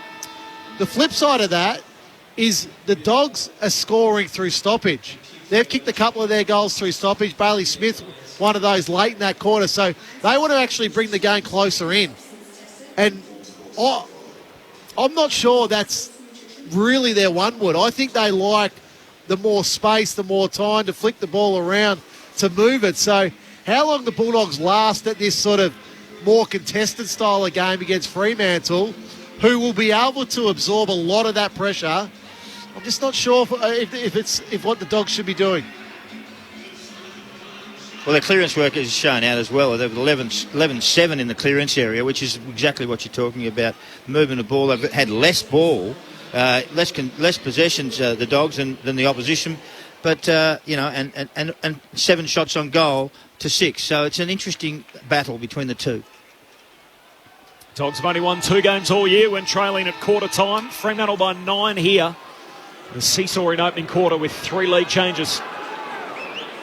Quarter number 2 upon us. Fremantle by 9 points. Sean Darcy and English to go at it. Sean wins down the tap for Fremantle, straight to the Bont, who's tackled by Sarong. Ball up. His brother Jai made his debut this afternoon for the Hawks. So a couple of Sarongs now at AFL level from the restart in the middle. Bontempelli sweeping hand pass away to Vandermeer. He links up with Garcia by hand. Sweeping hand pass to Richards, but they're retreating the Dogs. Hands it back to Garcia. Nothing attractive up ahead. Floats a kick to half forward, but Sarong takes the intercept mark for the Dockers. Chips to Chapman. Marks at centre half back for Freo. Goes back to Pearce, and Pearce a longer drop punt out to Schultz, who marks still at half back, defensive side of the wing for Freo. A short, slow build up. He chips it away to Griffin Logue. The goal in that opening term for Fremantle. He's going to go long with a contest, kick to half forward. Keith knocks it down. Daniels hand pass back into dispute. Aish wins it for Fremantle. Hurried kick into the pocket. Taberner takes the mark. Oh, the umpire says play on. He's told to go. The Dogs aren't awake to it. Taberner centres the kick back inboards. Sam Darcy flying through, can't complete the mark, and Keith just clears the defensive 50, bangs it up into the centre square. Logue underneath the high ball. He takes the mark for the Dockers. Hand pass to Clark. He kicks it around the perimeter of the top 50 and finds Ryan. A heavily congested attacking 50 now. So short to Tucker. Sean Darcy's got his hands up in the middle of the 50. He's going to go more direct than that to the top of the goal square. Lobs in the pack. English in front. Couldn't take the mark. Brayshaw's hand pass. Mundy gives the hand pass to Walters. Feeds it back to Young. He snaps on the left. Standing start. It's high. It's long. It's just missing to the right. Almost just pulled up under the closed roof, which doesn't make a lot of sense. But just fading with the kick off the boot. Freo by 10 points. Was the Taberner one, was it touched off the boot, or did he not complete the mark? I couldn't tell you. Not complete mark. Right. He looked stunned by the call, but... So would you if you had the ball. Yeah, unless it's at my line. 10-point lead for Fremantle. Daniel on the kick-out duties. Into the back pocket for Bailey Dale, and the All-Australian goes running out to half-back, kicks it down the wing. Clark went for a fly, didn't touch it, wins it on the way down for Fremantle. Hand pass to Aish, hands it back to Chapman, defensive side of the wing, chips it further afield. Liberatore puts himself in the hole, can't complete the mark. English grabs it and then just wants to take on Clark. Clark, a vicious tackle, locks him up. And a ball up on that City wing again. Fremantle by 10 points, 2.5 minutes into the second quarter. Tossed up in the air. Sean Darcy tries to knock it down, but it's straight to McRae. There's nowhere to go as Brayshaw lays the tackle. Well, we mentioned the Dockers led at quarter time for just the 6th time this season. That's the fewest of any of the top 8 sides. from the ball up. Bontempelli tries to knock it clear for the Dogs, but Mundy's onto it, trying to break a tackle, links up with Sean Darcy. Chapman almost run down, squeeze the kick inside 50. Schultz does the job in the air, flies, can't take the mark, spoiled down to the front. Pinballs off McNeil to Daniel, who gets it out to Richards in the defensive 50, out wide for McRae. He and Mundy battle, hits the deck. McRae links it forward to Dunkley, back to McRae. He slipped, drags it back in front of Mundy and links up with Dunkley beautifully. Now a bit more time to work it back by hand to Richards. He's going to retreat. His kick's not good. Put Keith under the pump. Met by Schultz. Coughs up the footy. There's a high fend off and a free kick for Schultz. Centre half forward for the Dockers. Have a look at the Dockers. All their goal kickers are talls. Just wasn't a great kick. Taverner, Logue. You can throw in there as well. Fredericks, Lobb. They're just huge up forward. Richards' kick just put Keith under enormous pressure. As soon as he grabbed it, he had multiple options, Richards. Just chose the wrong one. Missing from 20 metres away. And now Lockie Schultz, who's pretty safe on his finish. He moves in. His drop punt is good again. Through it goes for a goal. And the Dockers have a game-high 16-point advantage. They kicked the first of the second term. Fremantle 6-2-38. The Western Bulldogs 3-4-22. Freo by 16. They're starting to stretch them a little bit. Their talls up forward are kicking goals, and then Schultz gets a goal in this area. Their first small to actually kick a goal in this quarter through a really unusual elbow straight into Schultz's face almost. Was nasty in a sense. He finished it off though, I can tell you that. But they've got so much power up forward with the talls. They do bang it in there long, and they're actually controlling the game quite well now. 6-2 to 3-4. Didn't play last week, Alex Keith, against the Cats, so really the kick you're looking for when you're trying to find your touch. And the Dockers all of a sudden have kicked the last 3 goals of the match to lead by 16 points, including the first of this second quarter. Back in the middle. Bounce in which Darcy sits underneath. English in from the side. It comes down the way of Dunkley. He drives a long kick inside 50. Bruce out on the lead, getting back. Pearce did really well for Freo. Got a fist onto it. Clark leads the foot race in front of Vandermeer. Vandermeer with a little shove, and he taps it over the boundary line. And a boundary throw in. 45 metres out from the Dogs' goal. Fremantle by 16 points. Dockers with the last 3 in the game. Either side of quarter time. Boundary throw in. Sean Darcy and English again. Sean Darcy swats it down. Half forward though for the Dogs. Chapman grabs it. He's tackled immediately. And another stoppage. 6 minutes into the second term. Sean Darcy again. Wins a hit out against English, but the pack forms right at the feet of the ruckman. Somehow a hand pass out of all of that from Liberatore. Sets up McNeil. Kicks across the half-forward line. Chase on for Bruce. Grabs it. Drops to the ground. Under pressure immediately. Tackler over the top is Ryan. He's in strife, holding the ball. And free kick for Luke Ryan. The All-Australian Docker will get it at half-back. Fremantle by 16 points. 6.5 minutes travelled, second term. Difficult kick to catch because it was just poor. Looks at options and decides to switch play across the last line of defence to Brennan Cox, who works it up to Aish. Almost collided with his own teammate Schultz, who was on a long searching lead, City side. Aish in the long sleeves now looks for options. Back inboard to Chapman. Left half back for Freo. And it's very short, and Walker takes the mark. Still centre wing. Short chip kicking is the order here as he goes to Tucker. He wants to veer out to his right-hand side and switch it from one side of the ground to the other. Ryan has to wait underneath it as Bruce came late. Ryan takes the mark, fires a hand pass forward with purpose to Clark. Out wide to Akers, who gets to right half forward. 60 out, pokes it to Taberner on the lead. Better transition for Freo. Took a while to get to the forward half, but in the end, the final kick was superb. So there's a huge difference in that piece of play because it goes from one side of the ground to the other. But as soon as it comes to the other side of the ground, it's play on. So it's not stopped there. So you can handle that because that gets your forwards moving. They've got to then move from one side of the ground to the other, and it catches out the defenders. So that could have been Tabner or Lobb who took that mark in the end. Deep in the right forward pocket, Matt Taberner, kicking 2 in the first quarter. A chance for his third. Comes in, 45-degree angle, drags it right, and it's just the wrong side of the right goalpost. And a minor score. Dockers leading by 17 points. 8 minutes gone, second term. He's looked good. Matt Taberner's given them great something up front. Much maligned Docker as Daniel hits up English, marks centre half back, hand pass away to Smith. Dogs want to go, kicks out wide for Norton. No, he spills the mark he should have taken. And sits up for his direct opponent Pearce. Hand pass away for O'Driscoll. The Dockers back the other way. Hits up Schultz, who takes the mark against the boundary line. Looks inboard, finds Brodie. First year Fremantle footballer, the recruit from the Suns, former top 10 pick. And Will Brodie just goes long into the pocket with a big man out the back, the biggest of them all. A 210 centimetre Sant Darcy takes the intercept mark. He's about third in the queue. And goes short to Keith, who marks in front of the behind post. Keith wants to go very short to Daniel, who marks in the left back pocket. Can hand pass over the top to Treloar, and now they've got an outlet. Takes a bounce as he gets to defensive 50. Thought about the hand pass to Richards, drags Clark. Hand pass to Richards was down low, he gathers, got the hand pass back to Treloar. Did well, drives the Dogs from half back up towards Ugelhagen and Bruce. Going back, Cox couldn't take the mark, and Jamaro's onto it. Ugelhagen 60 out, kicks to the pocket looking for West. Walker spoils it down in front. And it rolls out end over end. He could have marked it. It's an unusual kick, wasn't it? He speared it, almost hit the Docker on the chest, and he punched it away. Yeah, but there's this thing, the Western Bulldogs forwards going backwards. Come forwards at the kicker. I'm with you. Not to mention Riley West is, 182 centimetres? Freo have had the last 5 scores in the game. They lead by a game high 17 midway through the second. From the ball up, Williams and Ace scrapping for it on the deck, and we'll have another ball up. But that's the problem, Sellers, with bringing your forwards so far up the ground.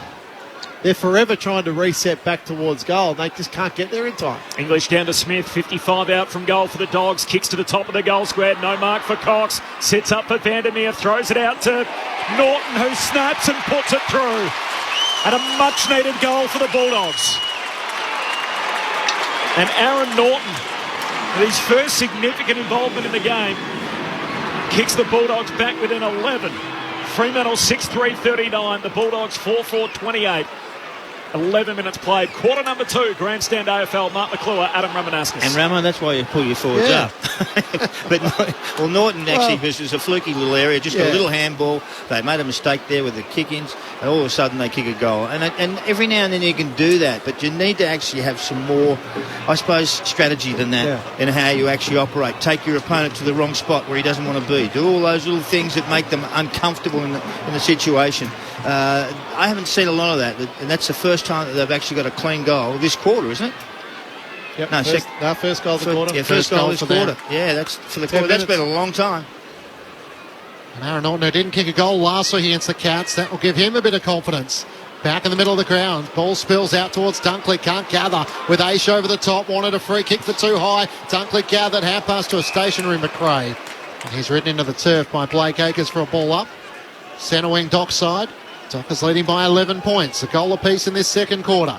Sean Darcy makes space against English. Taps it down but straight to McRae of the Dogs. Kicks towards half forward. Young comes sliding out. Can't complete the mark. Waitman tries to get a hand pass into towards McNeil. He now becomes the tackler on Walker. And a lot of numbers around the stoppage as the umpire will ball it up just short of half forward for the Western Bulldogs. Freo by 11. Sean Darcy, first hands on it. Spills to Aish, hand pass to Young, slick hands as he's being tackled. Got it to Chapman, gave it to Walker. Walker a little slow to release, great tackle West. Ball comes out to Bontempelli, and now Bont's been pinged for holding the ball. Why wasn't he got the free kick for incorrect disposal? Why was that not given? Walker was crunched as he went to kick the footy by West. And then Bontempelli, who picked up the ball as it jarred free, he didn't dispose of it correctly, and he got pinged Sellers, but Walker got the lead off. Well, how does that happen? Dogs fans ain't happy with that as Clark switches from one back flank to the other. Cox goes darting away, kicks into the middle of the ground for Brayshaw, who takes the mark. Back edge of the centre square. Long kick out wide to Walters, who marks in a bit of space. On the wing, commentary side or dock side. Short drop punt finds Brodie. Congested forward 50. Brodie measures his kick to Lobb, who marks hitting up in that channel at right half forward. It's too easy, Rammer. You're spot on, but you look at Jack McRae. He's turning around. That's the spot that Jack McRae should have been in. Like they had 16 players inside the defensive. That's right. He should have been standing there. So Alex Keith should be going crooked at Jack McRae for not being in that little hole. Great patience by Fremantle. Very good. So the Dockers kick their way through the zone, and now Rory Lobb kicks it through for a goal. The Dockers restore a 17-point lead. 13 and a half played second term, back to an equal game high. Fremantle 7-3-45, the Western Bulldogs 4-4-28. Lauren Porton on the boundary. The veteran David Mundy has just gone back onto the field, passing on some instructions to Young as he's come back on. Every time Mundy comes to the bench, he looks at game footage, analyses the match, still going out there to improve on his role, even though there's not many games left. I just look at the breakdown there from the Western Bulldogs in terms of their communication defensively. That was a slow play. That was every bit a slow play. And as you said, Clinchy, they get about 16 players back inside their defensive 50. But Lobb still finds an easy hole to lead into. It's really, really ordinary defensive communication by the Western Bulldogs. It was that slow. You could see there was only 2 players not inside the defensive 50. And yet they still managed to find a target. Back in the middle of the ground, English one down the tap, but Sean Darcy followed up and then almost gets the clearance. He does. Out past to Sarong. Tackled as he got his kick away. Taken high. And this will go back to the middle of Docklands. And Williams took the mark at left half back. This is a good test to see if they pick anyone up again. Yep, so they can stop it. Short to Cox, who's going to go wide for Mundy. Probably can't kick it there. 60 out, short to Walters on the lead. Just can't complete the mark. Got a bit of a shove here. Could have been a free kick. Now good tackle laid by Daniel on Tucker. Dunkley can't clear it for the Dogs. Lobb had it stripped of him by English. His hand pass to McNeil under enormous pressure. Brody tries to get it forward, only as far as Dale of the Dogs. Hand pass to Daniel, all in tight confinement. To Keith, he kicks towards the boundary line. Ugelhagen runs onto it. Sarong put enough pressure to turn it over. Brody for the Dockers picks it up. Snaps on the left across his body. In from the side, Keith spoils it down. Frederick onto it, ran into a dead end. Great tackle. Bontempelli lays the tackle. He says, "You're not going past me." A stoppage 35 metres out from the Dockers' goal. They lead by 17. They throw a blanket over 20 plays here around the footy as Loeb just pushes it straight down the throat of Tucker. Got a hand pass out to Young. Got his hands free in the tackle. Hand pass to Sean Darcy. Picks it up. Spun around by Garcia. Hand pass out in front of Akers. Collects but retreating. Goes back by hand to Chapman. Hurried handball to Walker. Backs in his speed. Kicks it to the top of the goal square. But English takes the intercept mark for the Bulldogs. Short kick out wide to Dale, who marks back pocket. Fremantle by a game-high 17 points, 16 played second quarter. They did pretty well there, the doggies. Got themselves out of trouble. Daniel played on. Except now he's for going now. to deal with Walters. He jams it on the boot, kicks towards half-back, flying in from the side. O'Driscoll spoils it down. It comes the way of Logue. Hard against the boundary, long towards the goal mouth. Akers and Daniel both in from different angles. It spoils it down, and Tucker's tackled by Bailey Smith. Dropped the footy onto his boot. Socket forward by Keith. And here go the Western Bulldogs at left half back. 2 bounces from the Bont. He runs the Dock wing. Now a third. Gets the left half forward. Ryan's loose in the defensive 50, and Norton leading back to goal and allowed Pearce to take an easy intercepting mark straight to the top of the defensive 50 for Young. Young played on, closed down by West. It wasn't the kick they were looking for, and Young goes back to Ryan, and Ryan the long kick out wide to O'Driscoll, who marks at half back. Bont's got to be better than that. Well, does he, Sellers? Well, someone had to put him into the right space. It was too inside him that he could have gone too easily. What's he supposed to do? O'Driscoll back to Ryan. Ryan kicks out wide for Sarong. Got to him on the bounce. Kicks along the boundary line to Aish. OPSM, you can see the white jumpers. Yeah, but they're all in front of their opponent. And you've got... So Norton's leading back to goal. Yeah. Bruce is leading back. Why? They're all leading back to goal. I understand that. I don't understand why they do that. Short kick to Brody. He takes the mark. A bit of pressure late from Daniel, but he's got it. In front of the interchange. Freo by 17 points. Short kick to Schultz. Schultz can go longer now to the contest at half forward. Lob's there and he plucks it over the top of Cordy. And Lob's got it against the boundary line, right half forward, 47 out. He should have a go at this. Their talls are dangerous up there, aren't they? They are big and they can mark it and they can kick it. Sort of like when you get 3 3-pointers in a row in basketball. Rory Lobb, while he's hot, just have a go at the goals. Kick one from a similar spot earlier in the quarter. Rory Lobb, his drop punt looks excellent. He is feeling it. Rory Lobb kicks it from out wide. He's got 3. And the Purple are up by 23 points, 18 minutes into the second quarter. Fremantle have now kicked 5 of the last 6 goals. And Adam Ramanauskas, he was listening to you there. Well, he's a confidence player, Rory Lobb. He always has been. So he's got his tail up. He's kicked a couple of goals. That third one there, that's tucked on the right forward pocket, 50 metres out, and he's basically put that through post high. Rory Lobb. It's a brilliant kick. Incredible goal. But again, he should be able to mark that ball. That should be a simple spoil from Zane Cordy there. Ball's over the line and create another stoppage cell. And English was there as well. Should have been in it too. Defensively, the Dogs have been very ordinary. Poor. If you were to pick some lotto numbers, Rama, what would you be thinking? Just out of interest, given you're predicting Rory Lobb from deep in the right forward pocket.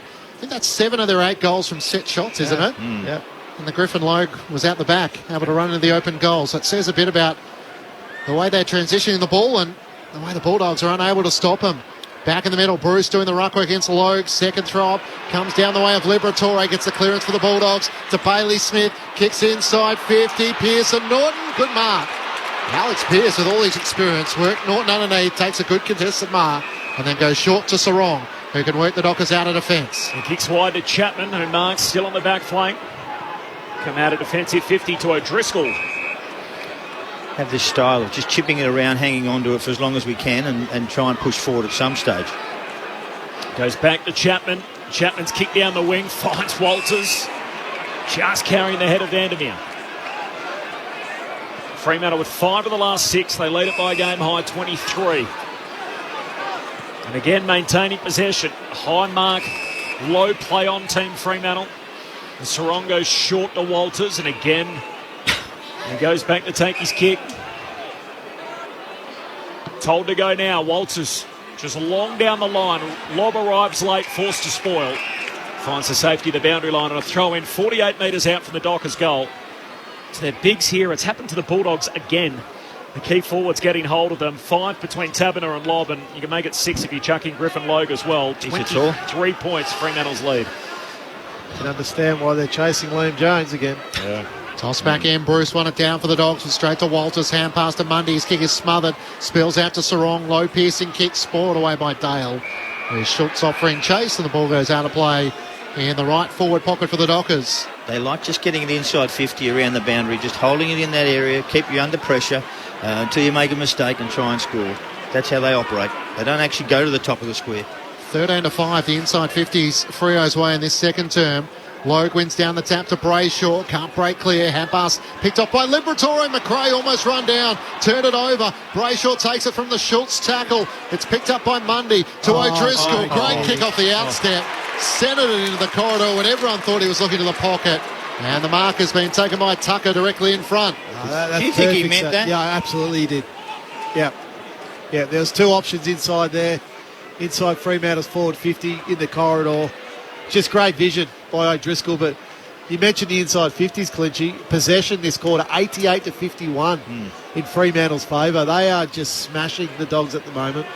It was a great kick from O'Driscoll. Now for Darcy Tucker to finish the work. Back in the Fremantle side. He leans back on it and drifts it right. Didn't look great off the boot. And the Dockers lead by 24 points. They've kicked 3-3 to the Bulldogs 1 straight in this second term.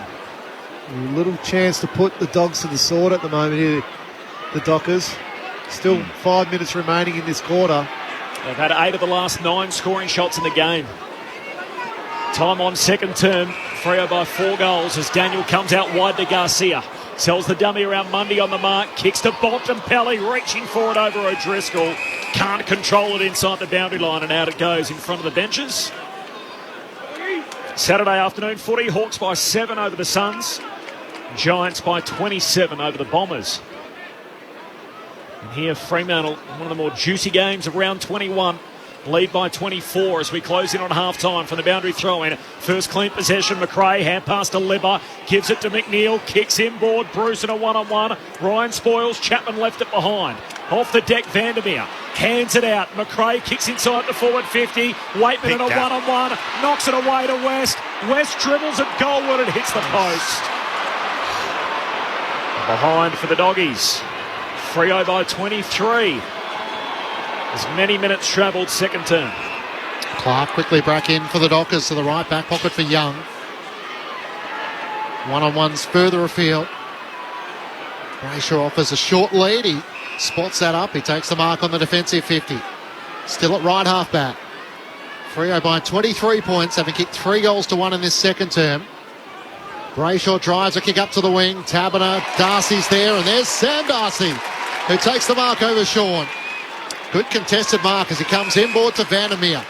Thought about the kick into the corridor. Now he'll go wider still towards Liberatore. Back with the flight O'Driscoll, but Liver takes the mark. Left half forward, just inside the boundary. Chips into the pocket, looking for Bontempelli. He's got it. Little shove from Clark. He's hard out to the left. He'll have to kick every bit of 45 metres. Well, that's Sam Darcy's third intercept mark now for the game. So we're just getting a glimpse. We're getting a glimpse of the young man and what he can potentially be. Still got a lot of weight to put on, no doubt about that. But, you know, to be able to do that in your first game against some informed forwards in this game is impressive. Marcus Bontempelli up against the boundary, left forward pocket. It never comes back enough, and it's out of bounds on the full. So not even the best of the Bont could deliver something special there, and the Dockers leading still by 23 points.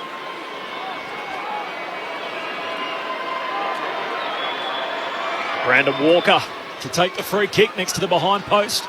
Long to Sean Darcy, leaps up, no mark. He's going to get a free though. And his arms chopped in the air. Liberatore. And now 50. Against 2.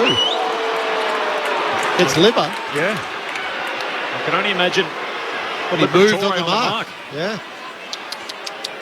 And so Sean Darcy up into the front half, and every player on the ground rushes into Fremantle's forward 50. He just lays it up. Walters down there, got the positioning on Treloar and takes the mark. Yeah, just too clever. Wow. Look, sorry, Cor, but that's the risk of playing Adam Treloar across half back. You know, he's not a defender. He doesn't know how to defend in those situations. You know, Sonny Walters there, just a little nudge, tiniest little nudge. It takes Treloar straight off the line of the ball. He takes a really simple mark. Kicked a couple last week. Michael Walters trots in from directly in front, and this Fremantle lead keeps on growing. It's out to 29 points. The Dockers 9-4-58. The Western Bulldogs 4-5-29. 26 minutes travelled in the second term. Grandstand AFL, Adam Ramanauskas and Mark McClure. Well, I like to put Treloar on the half-back flank and use him around there as not an interceptor, but use the ball out of the defensive area. Run and carry. But then all of a sudden he's standing in a dangerous spot. Walters comes in to mark the ball, takes it in front of him, just pushes a little nudge on him, and he's no good at it. He's not strong in that aerial area.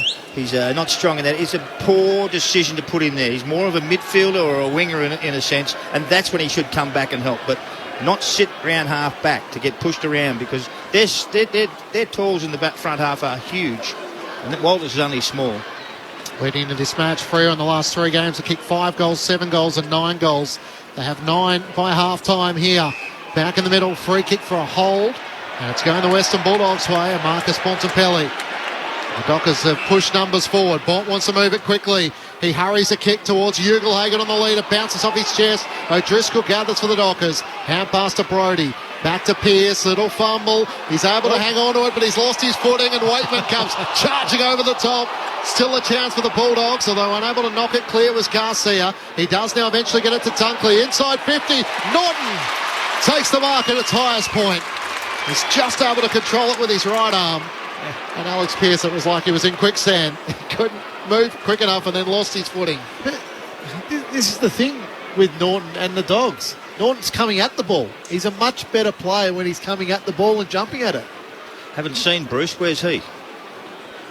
Hardly touched it. He's there, but he hasn't touched it, especially in this second quarter. Right. So he's almost a luxury to carry him at this stage. Aaron Norton looking for his second, comes in, fires it at the right goalpost and drifts beautifully to the centre. And to say it's a much-needed goal for the Dogs is an understatement. Now for the Dockers have been running rampant in this second term.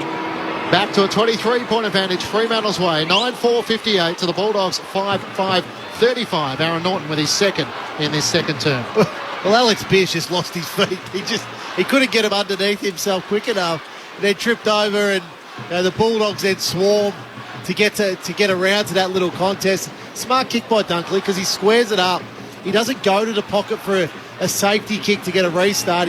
He squares the ball up and allows Norton to run onto it to be able to take a mark. And I just think Norton's a much better player when he's coming at the ball, not going back towards the goal. 97th game, 142 goals now for Aaron Norton, considering probably played the first, 60-odd of them at centre-half back.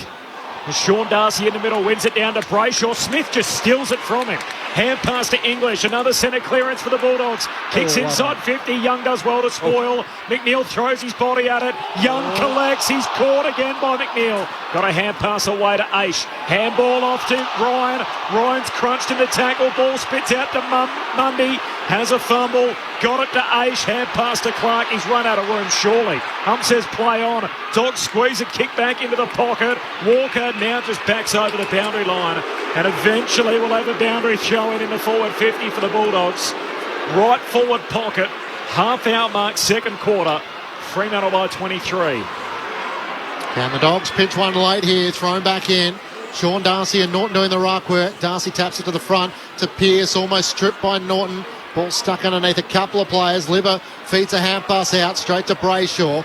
Got it to Young. He bangs it towards halfback. Dale spoils it down straight to McNeil to Bont. As the siren sounds, Josh Bruce got a touch, and I think that counts. Didn't get a hand pass away. So Josh Bruce, a pretty quiet first half. He didn't get a hand pass away or a disposal away in that second quarter. Just the 4 disposals for the match. And the Dockers, having kicked 4 goals, 3 to the Bulldogs, 2-1 in that second quarter, take a 9-point advantage from quarter time and turn it into a 23-point lead at the main break. 9-4-58 to the Bulldogs, 5-5-35. For the Dockers, 3 goals to Rory Lobb, 2 to Matt Tabiner, individuals to Logue, Schultz, Walters and Frederick. Meanwhile, for the Western Bulldogs, 2 goals to Aaron Norton, individuals to Vandermeer, Waitman and Smith. They'd won only one of their previous 10 quarters leading in Fremantle. They've outscored the Bulldogs in both the first and second quarters here. And the Dockers with a little bit of pep in their step as they make their way towards their race at the southern end of the stadium. The Western Bulldogs wearing their throwback jumper from 97 throughout the noughties up until the 2011 season with the dog on the front of it, predominantly in the royal blue, and just having a brief chat as they disappear down the race at the northern end of the ground. 3 lead changes in the opening quarter, but the Dogs well outplayed in that second term. Fremantle by 23 at the half. Mark McClure and Adam Ramanauskas. Well, we said at the start, one team can't score and the other one can't defend. Well, let me tell you, the team we said that can't score, scoring really well. Kicked 9 goals for, and they're aggressive. I love the way they're aggressively moving the ball from defence to forward line. Their tools are absolutely brilliant. We've got, a hell of a lot of goals from Tabiner and Lobb and those sorts of Logue. Then there's a couple of smalls in there, Walters and Schultz, who only kicked goals, and the rest of them are all from the tall guys. They just dominated that forward half. But the speed of movement at the start in the second quarter was much better than it was in the first. They didn't chip it around. They didn't waste their time. They pushed it up there and they kept at it. The Doggies, oh gee whiz, they're struggling up forward. They really are struggling up forward. I mean, they've only kicked, 2 goals for the quarter? Was that right? 2 goals for the second quarter? 5 for the match. 5 for the match, and they're in a bit of a bind here. Can they let themselves go? Can they actually give themselves a bit of a pep talk and say, listen, let's move the ball with some haste. Let's actually work a bit harder. Let's push the ball properly. Let's make some space around through the middle of the ground. But don't go sideways, backwards. You've got to be aggressive and straight and move it along as quick as you can. Sometimes in forward movement, not sideways, because it's easy to defend. To me, I think that the actual Fremantle side's been fantastic. I think that I love the way they're set up. Huge tools up forward. Their midfield's pretty damn good with Sarong and all those sort of fellas through the middle. Their small forwards are handy. And their defences hang on pretty well. Hung on really well. So to me, they look pretty good at this stage. It doesn't mean they win. Because we were here a couple of weeks ago when Melbourne were well in front. Yeah. And the Doggies come over the top of them. Well, why Fremantle have got the lead in this first half? one, better use inside their forward 50. Okay, their talls are playing well inside forward 50. Lobb's had a really good half of football, kicking his 3 goals. All from outside 50. Yeah, their forwards are coming at the ball. The Bulldogs, on the other hand, their forwards are going away from the ball and trying to lead towards goal. So their forwards need to reset quicker and start coming at the kicker. Sellers and I had a little disagreement here with Bontempelli, but I looked at that like Bontempelli's had 4 bounces from half back to just past centre wing. That's given the forwards plenty of time to reset, Sellers. I agree with you. And then come back at the ball. Like, it wasn't a great kick by Bont. I agree with that, but I'm looking, I'm going, Norton, come at the ball. Come on, lead Bruce, lead at the ball. Is that the first thing you were taught when you were a kid? Absolutely. Yeah, exactly. Absolutely. Come at the ball. Always come at the ball. Then the next part of this is disposal. It's been the Bulldogs' one wood for so many years to dominate disposal. Now, that's 164 to 219 in Fremantle's favour. Now, where the Dogs are soundly getting beaten in this game and why Fremantle are able to kick 9 goals and have 13 scoring shots in that half is the uncontested possession. It's plus 61 in that first half. So you do that, you're going to score. At the Docklands, if you allow time and space for your opposition, they will score here at the Docklands. Marks, 35 to 78. They've controlled any tempo they want to at the moment, Fremantle. So it's a pretty simple game for Luke Beveridge. Hey, boys, if you don't want to man up, we're going to get smashed in this second half because Fremantle's ball users are too good. Clark and Tucker have been sensational across half back. They've been involved in 6 and 7 scoring involvements respectively. But then you throw in Brayshaw, Sarong, Luke Ryan, Chapman. O'Driscoll's had a really good first half. Akers is starting to find the ball again. You go, oh, okay, the offense is back. The ball movement's back. But the ball movement's only back because the Western Bulldogs are allowing him to move the ball. That's the reality of this game, Sellers. It's just a bit of a similar night to last night, where the people who had more possessions lost the game. Well, Fremantle are dominating possession. I understand that, but the way their movement of ball's good. Yeah. The opposition is not actually handling the ball at all. Nah. But when you have a look at their stuff, they're still reasonably pretty good. The Doggies, clearance works good. Their possessions is contested possessions fine. They're winning. All that. But it's when the ball gets on the outside of the contest. They're done. Yeah, exactly. And the next issue is, on top of the uncontested possession, Fremantle's kicking efficiency is at 78%. Yeah. That's just through the roof. But that's pressure as well, isn't it? Of course it is. Yeah. Of course it is. So the way Fremantle are playing is what we've all wanted over the last few weeks. It feels like they've got a bit of that offensive mojo back. But the Dogs are also making them look good. So if you're Luke Beveridge, you'd be fuming surely at halftime. Absolutely fuming. Why can't you pick up a man? Why can't you stop one of those little chip passes? Why can't you be on somebody like that? Because the Western Bulldogs are so used to dominating possession. I agree. Through midfield. Contest possession. Yep. With so much on the line, it's been staggering, hasn't it? Very underwhelming. Particularly through the middle of the ground. I'll be surprised if they don't come out rip-roaring in the third quarter. The space that Fremantle have been allowed through the wings, through the middle of the ground, for uncontested possession, is staggering. It's half-time at Docklands. Fremantle by 23 points after leading by 9 at quarter time. They did lead by as many as 29 at one stage in that opening half. The 2 earlier games, Hawthorn beat the Gold Coast by 7 points, and in Sydney it was GWS by 27 over Essendon. Just news headlines coming up, and then we'll bring you the latest from the Commonwealth Games. Of course, competition about to ramp up again over in Birmingham. So all of that to come in just a moment, but first the latest from the ABC Newsroom. ABC News with Satyam Weinstein. Australia's joined up with the United States and Japan to condemn China's decision to fire ballistic missiles near Taiwan. China's military is carrying out exercises around Taiwan in the wake of a visit to the island by US House Speaker Nancy Pelosi. Israeli jets have padded militant targets in Gaza as rockets rain on southern Israel. It comes hours after a wave of Israeli airstrikes on the coastal enclave killed at least 10 people, including a senior militant and a 5-year-old girl. US conspiracy theorist Alex Jones has been ordered to pay over $70 million in damages after falsely claiming a 2012 school shooting was a hoax, and a massive firefighting operations continuing after a blaze broke out in a building at Croydon in Sydney's inner west. ABC News. Next week is Arts Week, and across the ABC, art is everywhere.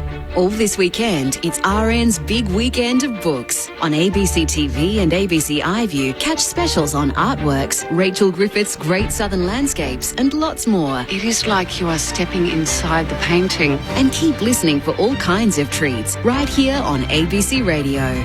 Arts Week 2022. Find out more at abc.net.au/artsweek. The 2022 AFL Premiership season. Grandstand AFL. On ABC Radio and ABC Sport Digital. Now a bit more time to work it back by hand to Richards. Going to retreat. Oh, his kick's not good. Put Keith under the pump. Met by Schultz. Cops on the footy. There's a high fend off and a free kick for Schultz. Centre half forward for the Dockers. And now Lockie Schultz, who's pretty safe on his finish. He moves in. His drop punt is good again. Through it goes for a goal, and the Dockers have a game-high 16-point advantage. English down to Smith, 55 out from goal for the Dogs, kicks to the top of the goal square, no mark for Cox, sits up for Vandermeer, throws it out to Norton, who snaps and puts it through. And a much-needed goal for the Bulldogs. Schultz can go longer now to the contest at half forward. Lob's there and he plucks it. Kick one from a similar spot earlier in the quarter. Rory Lobb, his drop punt looks excellent. He is feeling it. Rory Lobb kicks it from out wide. He's got 3. This is the 2022 AFL Premiership season. On ABC Radio and ABC Sport Digital. Freo being allowed to do as they please in this first half at Docklands. They lead by 23 points at half-time, 9-5 over the Western Bulldogs in a crunch game. The Dogs playing to keep their finals hopes alive, and Fremantle trying to arrest somewhat of a slide. They haven't won a game in almost a month. They've spent the majority of the year in the top 4. They need to win today if they want to keep their hopes alive of being in the top 4 at the end of the home and away season in 2 weeks. The Commonwealth Games in Birmingham continue. Ned Hall has been across all of it for us. Ned, what's happening today? Quite a lot's happening today, Corbin. There's a gold medal on the offing at the moment. The first event of the day with Australian interest is the Lawn Bowls, the pairs gold final for women. Christina Kristich and Ellen Ryan are going for gold against England. Sophie Tolchard and Amy Farrow competing for England there. They've only completed the first 2 ends at Victoria Park so far, and it is 2 apiece. England 2 up after the first end, Australia levelling up on the second. But that is the first gold medal of a very medal-heavy day in Birmingham. Coming up in the rhythmic gymnastics, the hoop final, Lydia Ilakovaleva is competing for Australia, and later on in the rhythmic gymnastics, Alexandra Kiroi-Bogachereva is going in the ball final, the clubs final, and I think there's one more later on, the ribbon final as well, that she will be competing in. So 3 separate medal opportunities coming up for her in the gymnastics. Meanwhile, in the athletics, a load of medals, including in the first session of the day in Birmingham. Eleanor Patterson will be going for gold in the women's high jump final, looking to add to the World Championship medal she won a few weeks ago. No Nicola Olserges, though. She pulled out with a calf injury, having qualified along with Eleanor Patterson as the 2 best going into the final. There's also in athletics the women's shot put final in the Para Games. Julie Charlton is going for gold there, and a great chance for Australia to potentially get a clean sweep in the women's 10k race walk. Jemima Montag will start as favourite, along with Rebecca Henderson and Katie Hayward. They've got the 3 fastest times across that field. A real chance of gold, silver and bronze for Australia there. Also in the athletics, the men's 3,000 metre steeplechase final. 2 Australians going there, Ben Buckingham and Edward Trippas. And then the last event on the programme in the evening for Australia in the morning session in Birmingham, Ollie Hoare going for gold in the men's 1,500 metres final. That'll get underway at around 10 Australian Eastern Standard Time. There's also boxing medals up for grabs tonight. Kay Scott fighting for bronze tonight against an opponent from Mozambique. And in the men's middleweights, Callum Peters takes on a South African opponent in the semi-finals, going for the bronze medal there as well. There's plenty more lawn bowling and diving coming up as well through the course of this evening. And the last event on the card for the evening session is the Diamonds taking on England in the netball semi-final. Huge match, trying to bounce back from that defeat against Jamaica. And that is the latest from the Commonwealth Games in Birmingham. Thanks, Ned. Appreciate all that. I'm looking forward to what's on offer tonight. The team sports for me, it's just getting good on this front. So semi-final action, as Ned said, for the Kookaburras. We've got semi-finals for the Australian women's cricket team, the Diamonds, as Ned outlined there. So pointy end of all the team sports. Are we going to hang on and win this? Are we going to win the golds to hang on and beat the English? And the hockey? In the Poms, the whole thing. We are absolutely smashing them. I think so. In the medal tally. Yeah. We are, but I'm talking about, it's all about gold. Yeah. I'm with you, Claude. I think tonight, the Diamonds game, that's a really interesting one. Yeah, it's a beauty. That's, they losing to Jamaica, but the Jamaican goal shooter, she's enormous. So Neil Fowler, yeah. She just stands there and almost dunks it, I think. So lost to England in the gold medal match of the Games on the Gold Coast. So there's a bit of history there they're keen to try and redeem. I didn't realise it was that close. So 50 gold, 47 for England. It's really close, and only plus 9 in total medals. And you compare that to what happened at the Gold Coast. Oh, no, it's a home games. And obviously take that into account here with England. But Australia had 80. The next best was England with 45. Yeah. So they had a 35 gold medal advantage last time. It's a home ground advantage. Yes. It certainly helps. What happened the host nation, you have more athletes and all those kind of things. I'm not sure, a question without notice, but Stewie McSwain in the 1500 didn't qualify. Right. So, because he's very good. But only one Aussie in that 1500 final. The footy world, so obviously the two games played earlier today, Hawthorn by 7 points over the Gold Coast. Jack Gunston kicking 5 for the Hawks. Second time he's done that in a couple of weeks. And GWS by 27 points over Essendon. So the Giants winning their last home game in Sydney of the year, 14-12 over Essendon, 10-9. There's 2 games to come tonight. Both these games are crackers as well. So over in Adelaide, we've got Port Adelaide and Richmond. No margin for error for the Tigers either. They need to keep on winning, half a game outside of the top 8. And St Kilda, despite the fact no one thinks they're any chance, Brett Ratton's got on the AFL industry for being too pessimistic about them. They're down the highway to play the Cats tonight, so the majority of the network will be getting that game. It's their spot to lose. The Dogs haven't snatched it yet. Richmond still to play tonight. They've got a chance to try and defend that down at the Cattery this evening. I've got an interesting stat here. There's Rory Lobbs had 3 goals and 3 possessions. And that's it. 3 kicks from outside 50. And Taberner's had 2 goals for 5, so for 7, so they've got 5 goals for 10 possessions. Efficient. I agree. I totally understand that. But, that's how they're powerful when you get those 2 up the front. The Sydney Swans have arrived in Melbourne. They're playing North tomorrow. There's a bit of interest when Sydney arrived today, not just around Lance Franklin, who's put contract talks on hold with the Swans till the end of the year, but also Don Pike, of course, the former senior coach of the Adelaide Crows. He spoke earlier today saying to Josh, obviously being Josh Jenkins and Eddie Betts, and to the Adelaide players and staff who were involved, I apologise for the camp, and it's sad for me to see them feeling that way, and I acknowledge their hurt, and I'm sorry.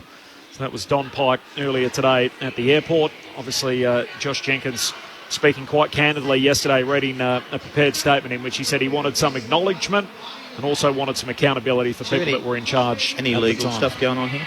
Well, I think there's a class action, if you sort of put your finger in the wind, being organised behind the scenes, and I'm sure we haven't heard the end of this. Bryce Gibbs added his voice to it today, so we've had a third player in as many days sort of speak openly about their experience. Yeah, I think Greg Griffin, who's been involved with Adelaide United Soccer Club, said there's up to 7 players who might be in touch organising a class lawsuit.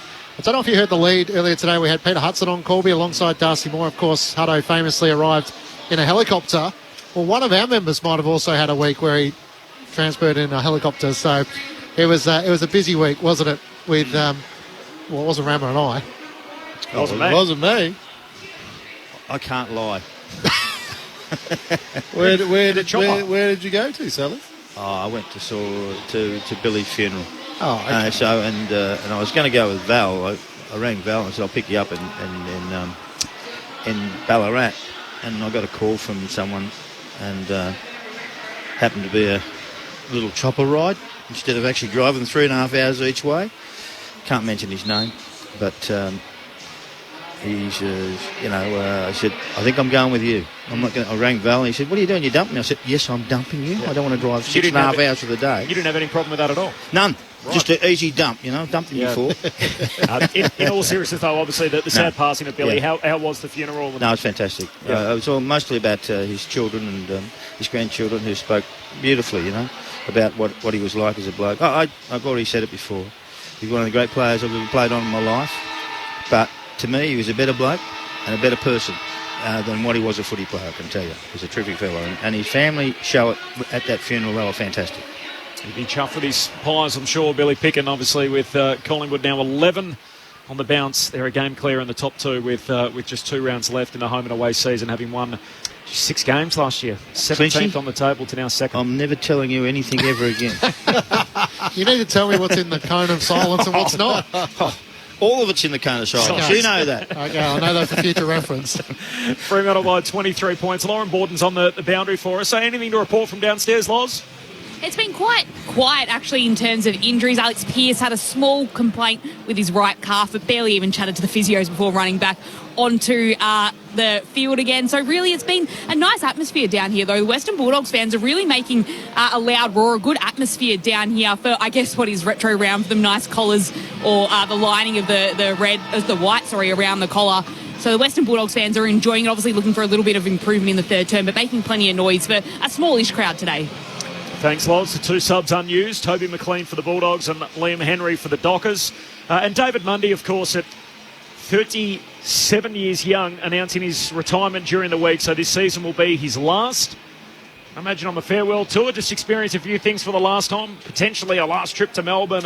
And, he's obviously got another road game to come to Canberra in round 23. And whatever happens thereafter in the finals. It's interesting when a 37-year-old announces his retirement, but he catches you off guard a little bit. Yeah.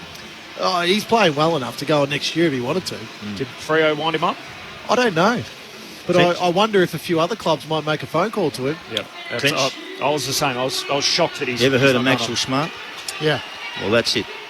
The cone of silence. Sellers is still on his chopper, right? No, I'm not. David Mundy will start the second half on the bench. Fremantle are up by 23 points. A huge game for both teams in the context of the season. What are we going to get here? Matt Clinch on Grandstand AFL. Sean Darcy and Tim English back in the middle of the ground. Darcy wins down the tap, but it's the Bulldogs through Liberatore, gets the clearance. High kick inside 50, in from the side. Cox punches it down. Bailey Smith leads the foot race at the top of the attacking 50. Worked off it by Clark of the Dockers. Hand pass to Young, back to Clark, and now Chapman links up with Young at right half back. In 2 minds, he almost drops the footy. In fact, he does, and then he regathers it. His kick is smothered by McRae, and the ball goes out of play for a boundary throw-in. Left half forward for the Dogs. They're a big clearance team, the Doggies, and they win the first one straight away. So boundary throw-in. Half forward for the Bulldogs as English swats it down, but Brayshaw's waiting there, combines by hand with Sarong, kicks down the boundary line, and Tabiner takes the mark. The Dogs to the Coventry end or southern end of the ground in this third quarter, second half action. Kick from Tabiner, not great, goes short to Aish, who just bangs it on the boot, and there's Sam Darcy. Man on debut, the third generation Bulldog takes the mark. Half back, and he goes all the way back to Daniel in the back pocket. He chips it over to Dale, top of the defensive goal square. Looking for a kick out of defence. That's not it. He turns it over. Akers takes the mark. He turns and looks into the pocket. Schultz is there. Needs to clear Dale. He flew in from the side and was keen to redeem himself with a good contested mark. Absolutely. You love seeing that. You make a mistake, you go back hard, you take a mark. Good play, Bailey Dale. Call to play on, so retreats back by hand to Daniel. He can switch play. Out to the left back pocket. Sam Darcy gets involved. He works it up to the wing and McRae takes the mark. Chips it over the top. Miss Trelawney. Let it go for Bailey Smith, who gathers with a hand pass to Bontempelli. Kicks towards half forward. It was a good kick. Found Norton, who marks on a long lead at left half forward. Dockers by 23 points. Norton pokes a kick over the top to Vandermeer. He veers out to the right, wants to kick it quickly inside 50. Bruce is in the pack, spoiled down to the front. Williams gets the hand pass to Ugelhagen, who snaps on the left. He misses everything. Out of bounds on the full. It's just not clicking today for the Dogs. Dockers by 23. He had time. Yeah. He just didn't realise it. So no score. Freo still by 23. That's the short kick taken by Cox to Young. Still in the back pocket. And again, Fremantle on the slow play. They've been able to kick their way through the Bulldogs' maze all day. Long kick along the boundary line. Sean Darcy got hands to it, but spills it over the line and a throw-in. City wing, twilight footy, Fremantle and the Western Bulldogs. 3 lead changes in the opening quarter. And the Dockers really dominating the latter part of the opening term and much of the second.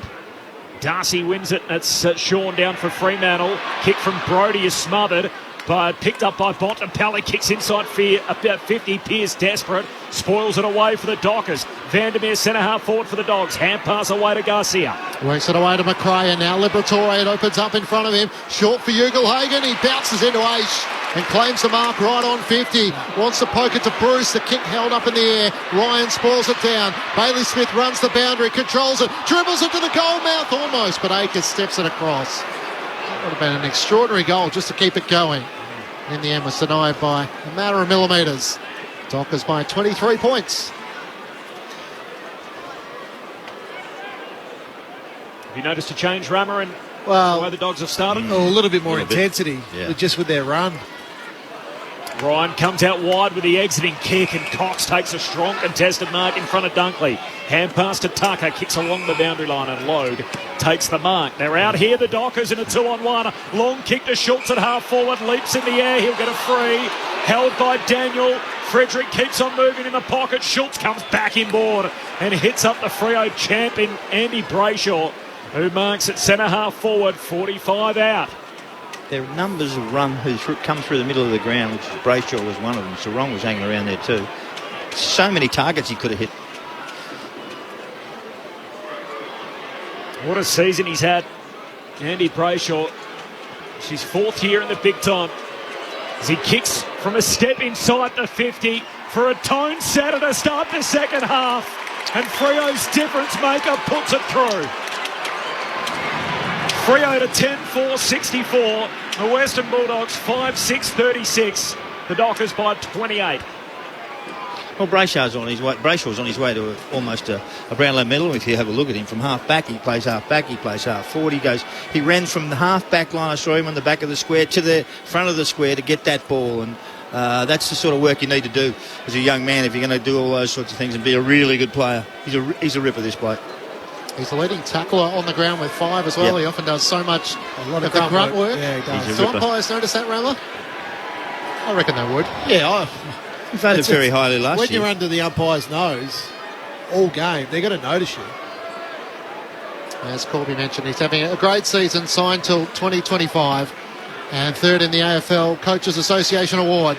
Sean Darcy wins down the tap to Sarong, also having a great game. Got it to Brodie, fended off the tackler, kicks to Logue, who takes the mark in the right forward pocket. How's that for a centre clearance for the Dockers? And it's out the front door. Clinchy, that's a problem. You know, you just don't have that coverage. I don't know why wingers stand where they stand at centre bounce now. They want to keep this space, but a winger can run there and protect that space, but they just stand on their wing now. Can you go down to the bottom of the square? Can you stand on the end of the stand square? Anywhere along Anywhere the that line. line. Okay. Griffin Logue looking for his second in the left forward pocket. He kicks it across the face of goal, and it just scrapes in for a minor score to the right. Freo by 29 points, 6 minutes gone, 3rd term on ABC Sport. Treloar on the kick out to Dunkley. Hands it back to Treloar. Hand pass over to Richards. So out of the defensive arc. Richards closed down by Akers. Steps his way around it. Fleet-footed stuff. He kicks down the line. West and Cox in a tangle. Ball spills close to the boundary line. And McNeil wanted it more than anyone. Got it. Took on the tacklers. Hand pass out to Williams. Full 360. Kicks down to half forward and Jamara takes the mark. That was good. He kicks for Norton. One out in the cage with Pearce. Carries both of them, and in the end it's socketed through by O'Driscoll. Or is it the over the wrong line? side of the behind post? I think it's clipped the behind post, and that's out on the full. Correct. The right idea, trying to knock it through for a rush behind, but caught the padding in the O'Driscoll soccer. Is he any good at these? Well, he left foot, so... That doesn't mean... Well, they practice these more than their field kicks now. Pressed up against the fence. Norton opens up the angle and hooks it through. Much needed for the Bulldogs. They answer Freo's goal to start the second half. Back to 23. Fremantle 10-5. The Western Bulldogs 6-6. And Aaron Norton with his 3rd of the afternoon. Well, you go back to the contest that's on centre wing here between Riley West and Brennan Cox. So Riley West had no business bringing that ball to ground with the height advantage that Cox had. But he was able to fight in the contest. And that's then what set it up. That's what set the ball movement up. Jamara Ugelhagen slips out the back. Then a little kid, look, it's unlucky by O'Driscoll hitting the padding there of the point post. But you're still going to finish it. And Norton was good enough to finish it. But I just love the fight by Riley West on centre wing. Kicked a career best 47 goals last year. He's now up to 47 for the season, Aaron Norton, including 3 of the Bulldogs, 6 this afternoon. Back in the middle, English reaches over the top of Sean Darcy, got it down to Dunkley, hand pass to Bontempelli, out to the city wing, a hand pass from McRae, he chips it back to Bontempelli, competes again against Aish, and then O'Driscoll wins it for the Dockers, hand pass to Aish, up against the boundary line at right half back, one way, then the other, hand pass away to Young, awkwardly onto his left boot, he kicks a high ball down the wing, O'Driscoll went back with the flight, couldn't take it, now becomes the tackler, but fell in the back. Josh Dunkley will take the free kick just on the AFL logo on the outer wing. From cheer from the Dogs fans. Hand pass away to the runner, Bailey Smith.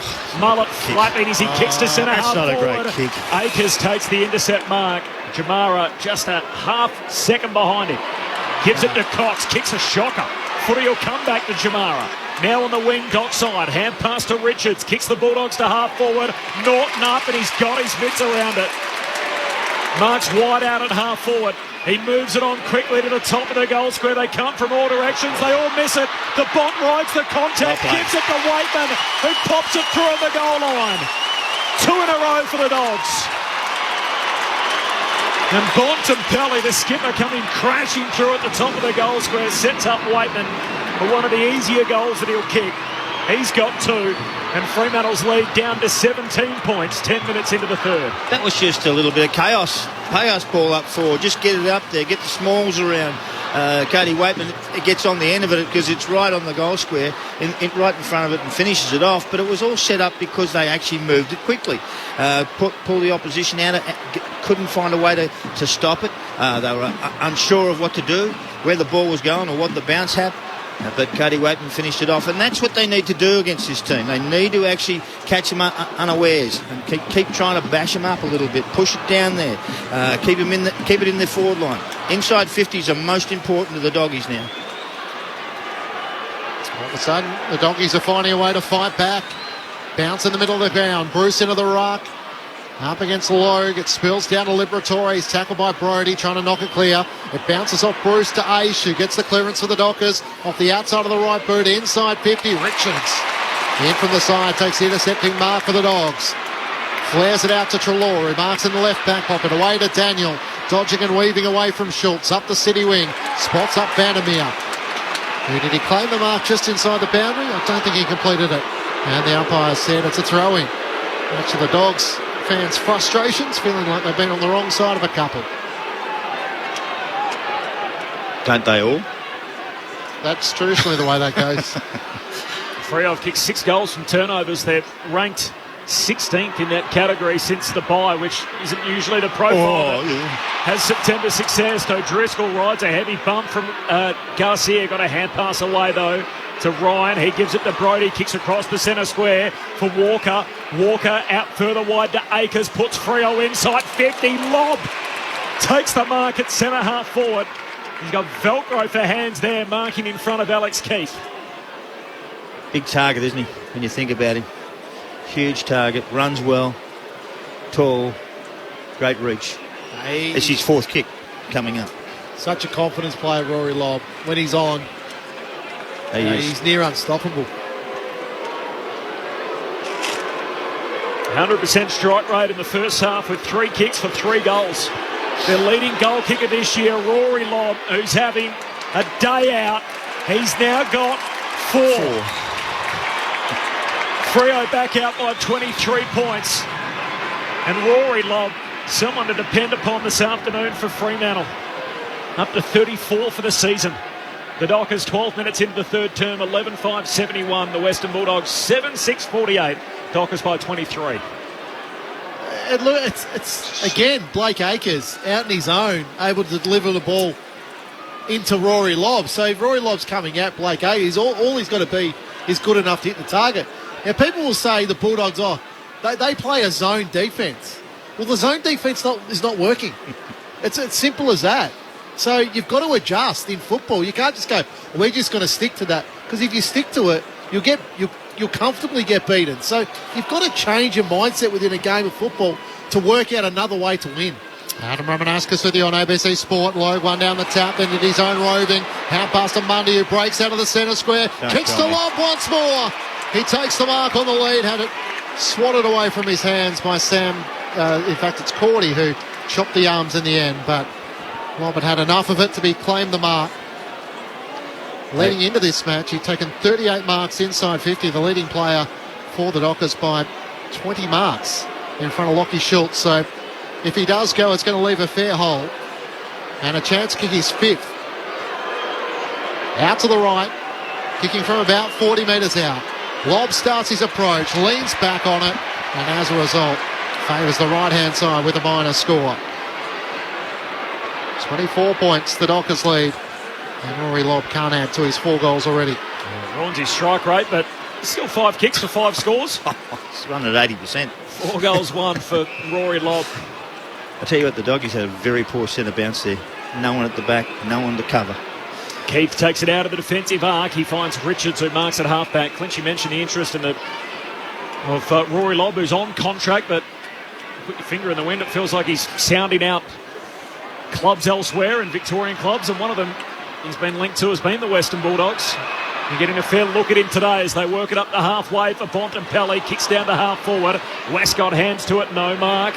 Follows up, hand pass to Waitman. He gives it away to McNeil. Goes back to McRae under all sorts of pressure. Tackled by Schultz. Ball comes free and ends up over the boundary line. A throw in right on halfway.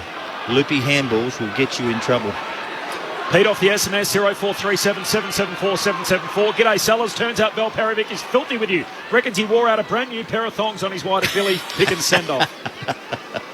It's from Pete. Had a pair of white ones on. Thrown back in. Logue trying to get the clearance, but it's Liberatore. He gets the hand pass to Spaley Smith. Kicks inside 50. Garcia wrestling with Ryan. It clears to the back of the pack. And Akers for the Dockers. Hand pass away to Chapman to Clark, who rifles a kick out of defence, but only as far as Bruce, who takes the intercepting mark on the city wing for the Dogs. Inboard he comes to Treloar. Not a lot of movement as he wants to dish it laterally. Goes short by foot to Dale into the middle of the centre square. Now out to Richards on the Dock wing. He plays on. Looks for options at half forward. Jamara Ugelhagen's on a lead.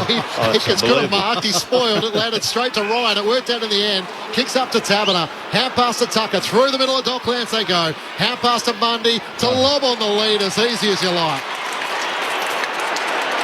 He's had some good feed. Yeah, but that's smart by Roy, because he was running back towards goal. And then turned. So he came straight back at David Mundy to give him the option to kick to, because Mundy took the bounce and he was looking, he was waiting. Yep. And then that's the difference between Aaron Norton. Aaron Norton in the second quarter just kept running back to goal. He didn't turn. Lobb there turns, takes 3 steps at the kicker. Easy mark. He's had 6 marks for the match, coming up for his 5th kick. Can he make it 5 goals? He gives it everything. He's gone off it. He's off and he misses to the right-hand side. 4-2. He's had 2 in a row. He's missed. 25-point lead the Dockers way. Dogs are trying to go and get something to happen as Dale plays on from the kick out. Hand pass to McRae. Short kick to Liberatore. Marks at half back. Bulldogs by 25. Hands it off to McRae. Comes flying through shotgun. Kicks down the line and intercept mark taken by Load. Had both Bruce and Norton. The kick went over their heads. Load goes back to Ryan, and this is what Fremantle have done all day. The short kicking game in the defensive 50. Ball goes back to Walker, spills the mark, closed down by Waitman, steps around him. Short kick to Pearce.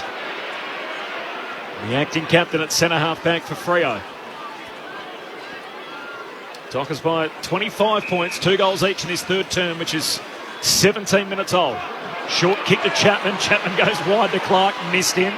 Running back, collects on the bounce, closed down by West. Clark retreats, kicks back in the defensive 50 to Pearce. So they've got enough of a lead now that they can actually play like this a little bit. Hold the ball and control it. Pearce returns it to Clark, who takes the mark at left half back. Just forcing Riley West to be the piggy in the middle, trying to chase between the 2 defenders. Chips it up to Tucker. He's one of a couple of inclusions. He's had a good game with a handful of score involvements. His kick around the boundary line looking for ace is spoiled out by Dunkley. So Darcy Tucker with 9 score involvements. Leading score involvement player on the ground. The Dockers leading by 25 points. Thrown in just in front of the two benches. English works his way to the front, but Sean Darcy wins down the tap. Smith emerges, hand pass to Liberatore, run down by Brayshaw, holding the footy. Another tackle. Another textbook moment for Andy Brayshaw, as he'll take the free kick on the wing, doing all the hard work. It's fast becoming his trademark, what he does without the footy, Brayshaw, as the hand pass away to Chapman, kicks down the line, wanted lob, bounced off his chest and out of play. And a throw in between wing and half forward. He's had some big moments defensively, Brayshaw, this year, hasn't he? Oh, he's a great player. He's just relentless around the contest. This is not his first year. He's been pretty good at it. He wants to be in the action. Fifth-year player, one of the top contenders for this year's Brownlow medal, Andy Brayshaw. Wearing the number 8 for the Dockers from the boundary throw-in. Sean Darcy first hands on it. Spills down though to Williams. Hand pass to Smith of the Dogs. He gives it to Dunkley. Hand pass to the boundary line for Liberatore. Kicks down to half forward. Norton in from the side. The astronaut takes flight and comes down with the Sharon. 60 metres out. He'll load up. Kick deep to Bruce. Bruce has got hands to it. He's got it. Top of the goal square. Beats Ryan in the one-on-one. Haven't seen him for a while, Bruce. He's bobbed up now. Good work with his body. Move the player out of the way. Give yourself a chance. It's his first touch. Josh Bruce, he hasn't had many, just the 2 kicks so far today, but this is his 4th game back. So 14 quarters of footy. He's had only 1 scoring shot until now, and he's got a goal. The chance to celebrate his return with his teammates. It's taken a month, but he's back in Dogs colours and he's finally back on the scoreboard. The Bulldogs move to 8-6-54. A crucial goal in the context of the game. They're trying to hunt down the Dockers. 11-7-73. Freo by 19 points. Time on third term. Josh Bruce with his first goal of the year. And if they move the ball that way, they can obviously catch him in some way. If it goes 2 talls up forward, as they have up at the Fremantle end, with Lob and Taberner. Don't tell me that Bruce and Norton can't do that as well and move the ball in there with haste, because one-on-one they're in difficult to beat. And Lob proved that. Not Lob. Bruce proved that with his mark in the goal square. Well done. The Doggies are still coming at them, but they've got 19 points. They need to get a couple of goals before three-quarter time.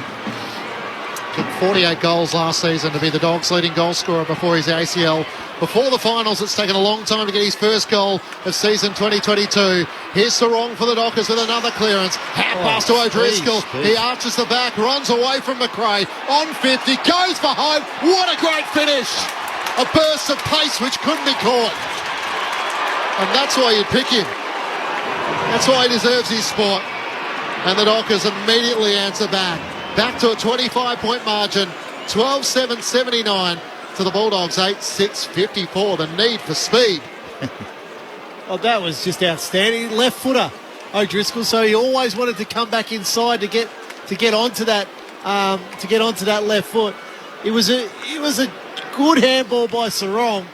O'Driscoll made it very good, but then to finish the way he did, just brilliant. Lauren Borden on the boundary.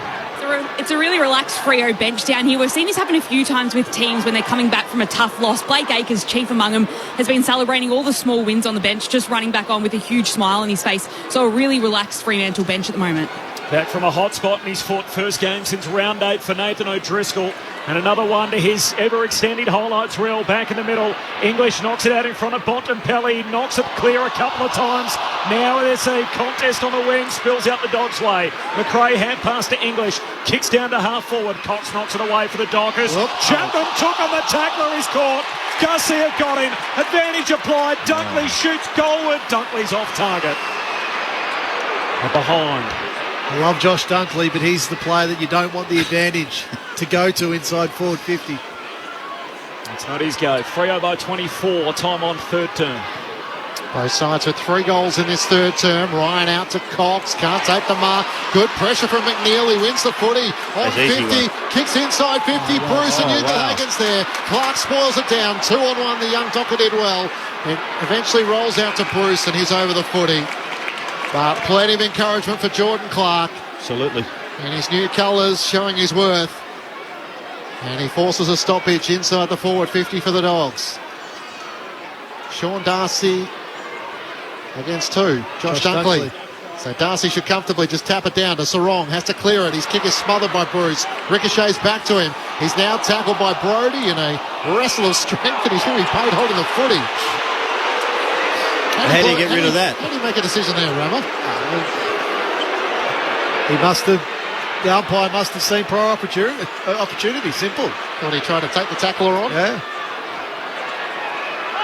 Matt Taberner's just come off. We'll get Loz to keep an eye on him. He was having some work done moments ago, but didn't have great body language as he was having a brief chat with the physio. As Ryan goes short to Chapman. Yeah, Liam Henry's warming up. Long kick down the City wing as Logue just knocks it down, flying through Walters. Hand pass to Frederick, links up with Sarong, kicks to Akers, running downhill, and he takes the mark. 15 out straight in front. And Freo with pace, burning the Dogs on the overlap.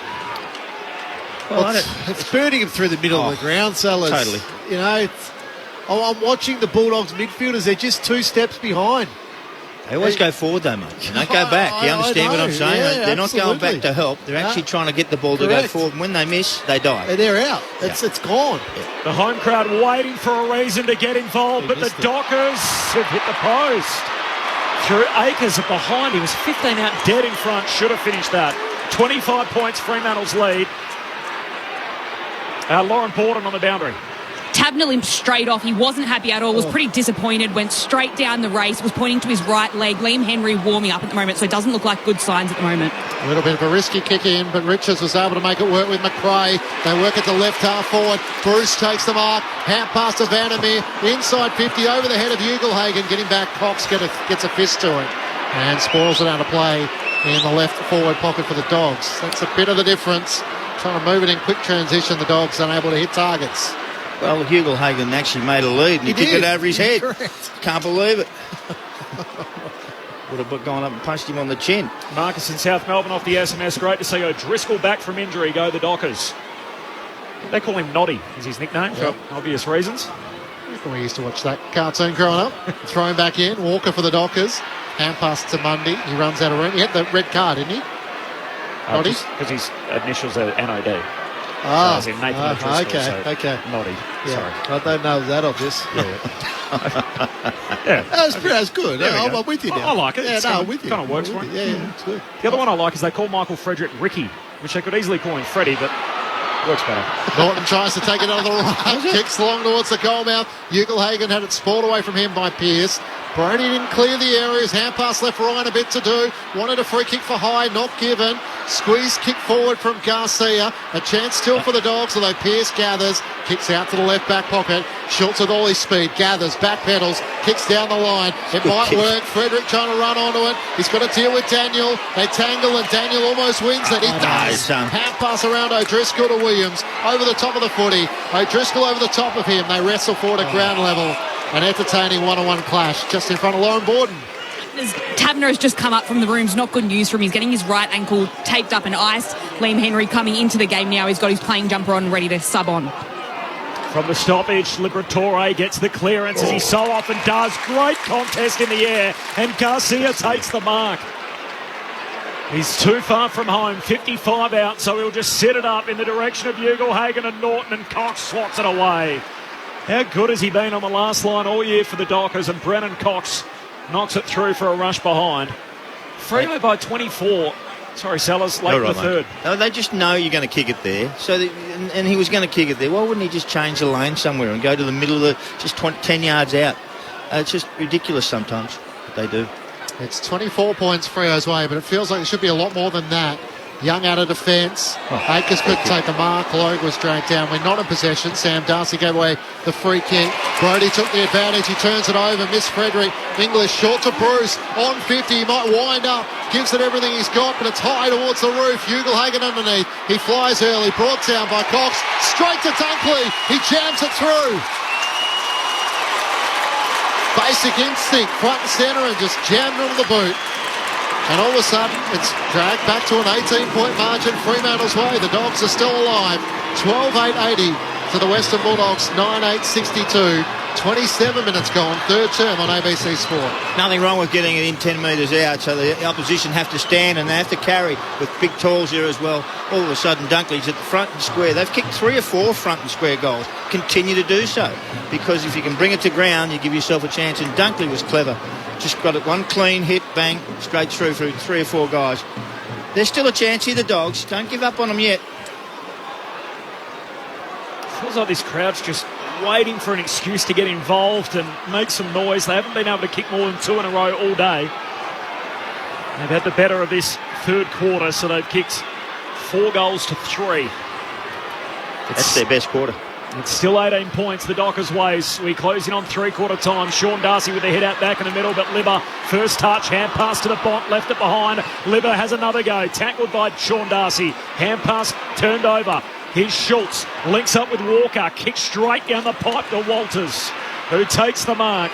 He's still inside the centre square, pokes it inside, 50, Frederick takes the mark, 40 out at centre half forward, and again all too easy, kicking inside 50 for the Dockers.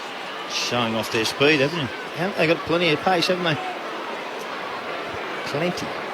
It's when the Bulldogs have scored, Fremantle have been able to answer back really quickly, just to steal that momentum back.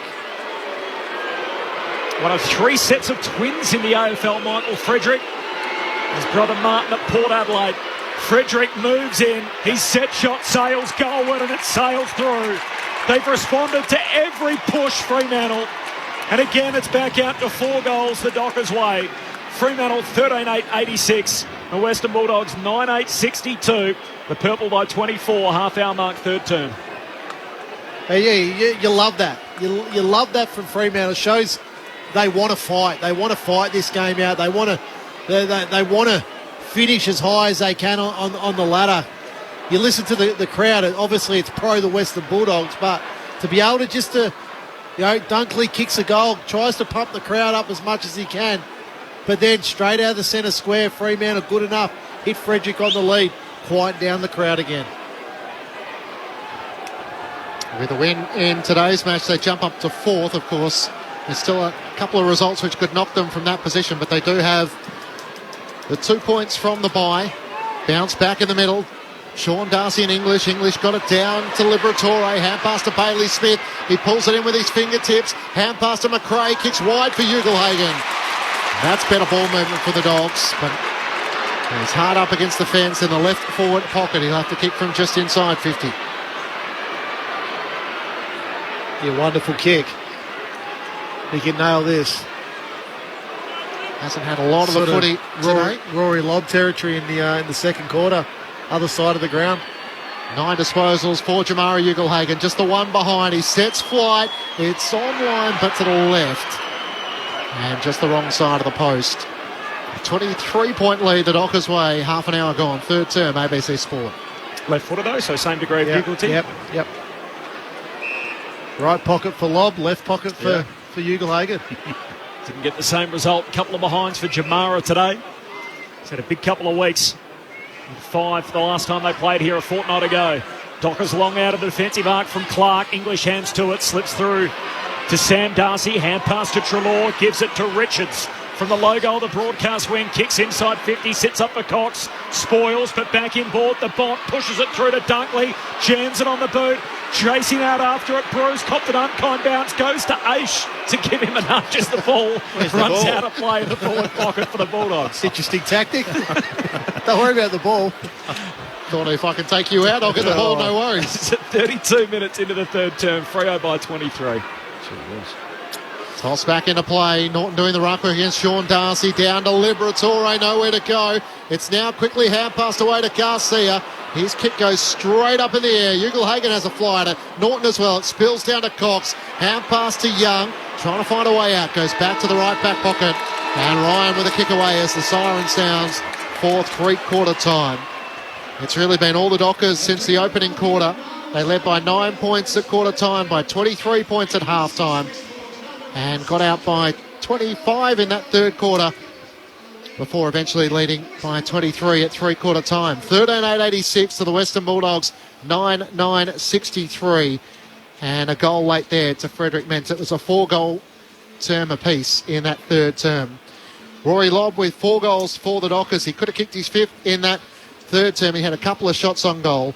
2 to Taberner, 2 to Frederick. Individuals to Logue, Schultz, Brayshaw, Walters and O'Driscoll. Meanwhile, for the Western Bulldogs, 3 goals to Aaron Norton, 2 to Waitman. Individuals to Dunkley, Bailey Smith, Bruce and Vandermeer. So for all the noise they tried to generate, as Clinchy said, they halved the quarter. Freo by 23 at three-quarter time. 2 big games tonight. Port Adelaide play Richmond. The other game is Geelong and St Kilda. Death taxes and late changes for the Cats. We'll tell you about them next. This is Grandstand AFL on ABC Radio and ABC Sport Digital. It begins with a kidnapping. Baby.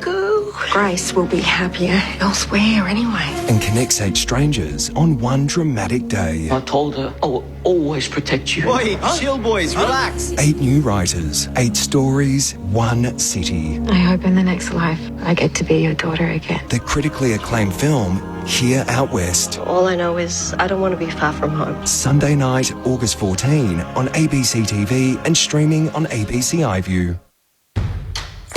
The 2022 AFL Premiership season. Grandstand AFL on ABC Radio and ABC Sport Digital. They're out here, the Dockers, in a 2-on-1. Long kick to Schultz at half forward, leaps in the air, he'll get a free. Frederick keeps on moving in the pocket. Schultz comes back inboard and hits up the Freo champion, Andy Brayshaw. What a season he's had as he kicks from a step inside the 50 for a tone setter to start the second half. And Freo's difference maker puts it through. Pressed up against the fence. Norton opens up the angle and hooks it through. Much needed for the Bulldogs. Now on the wing, dock side. Hand pass to Richards. Kicks the Bulldogs to half forward. Norton up and he's got his mitts around it. He moves it on quickly to the top of the goal square. They come from all directions. They all miss it. The bot rides the contact. Gives it to Waitman, who pops it through the goal line. Here's Sarong for the Dockers with another clearance. Hand pass to O'Driscoll. He arches the back, runs away from McRae. On 50, goes for home. What a great finish. A burst of pace which couldn't be caught. This is the 2022 AFL Premiership season. On ABC Radio and ABC Sport Digital. How bad do the Dogs want? 8th spot. They're 23 points behind with a quarter to play here at Docklands. It's Fremantle 13-8 over the Bulldogs 9-9. The team who currently resides in 8th spot on the premiership table is, of course, the Saints. They're in action tonight up against Geelong at Kinninya Park. Joel Peterson heading up the broadcast for us. Joel, good evening to you. Good evening, Corbs. It is yet another finals contender that takes on the toughest test in footy tonight. The Saints, as you say, make the trip down to Geelong to take on the red-hot Cats, top of the pops and winners of 10 in a row. Another Geelong win would see them move a game clear atop the table of the all of a sudden rising Collingwood, while the Saints are really in the thick of the fight at the back end of the 8. A win would be a huge boost for their September chances. A loss for the Dogs would be just as big a boost, you could argue. And of course, they did beat the Cats earlier in the season under the roof at Docklands. You mentioned it before the highlights, Corby. The shock of the century is that Geelong's made a late change. And even more, to double the surprise, they've made 2. Neither of them involve Reece Stanley, though. Zach Tui and Sam Menegola come into the 22 for the Cats. John Segler comes out of the 22 to be the sub. And Mark Blitzarves has been managed and won't play, if you can keep abreast of all that. There's no late changes for the Saints, on the other hand. Zach Jones named the sub for St Kilda. The Saints don't have a great record here. They haven't won since 1999 at Kinninya Park, so not in this millennium have they tasted victory. They'll be aiming to change that in about an hour from now, Corps. Good year for you, Roo boys, though, Joel. I'm sure you'll be regularly replaying what happened back in 1999. Joel Peterson heading up the call for us tonight. The Cats and the Saints, and we're still a few minutes away from the final teams for Port Adelaide and Richmond. That game in Adelaide tonight, to our audience in South Australia. We'll be getting that game. Are we done here? 23 points. Fremantle's lead at three-quarter time. Adam Ramanauskas and Mark McClure. No, we're not done. Look, I think if you look at that quarter, the Dogs had 18 inside 50s to 10, so yet they halved the scoreboard at 4-4 apiece. But it was more promising. It was more attacking from the Dogs. So they're going to have to attack, obviously, to win this game. But they've still got to be mindful of that defensive side of the ball.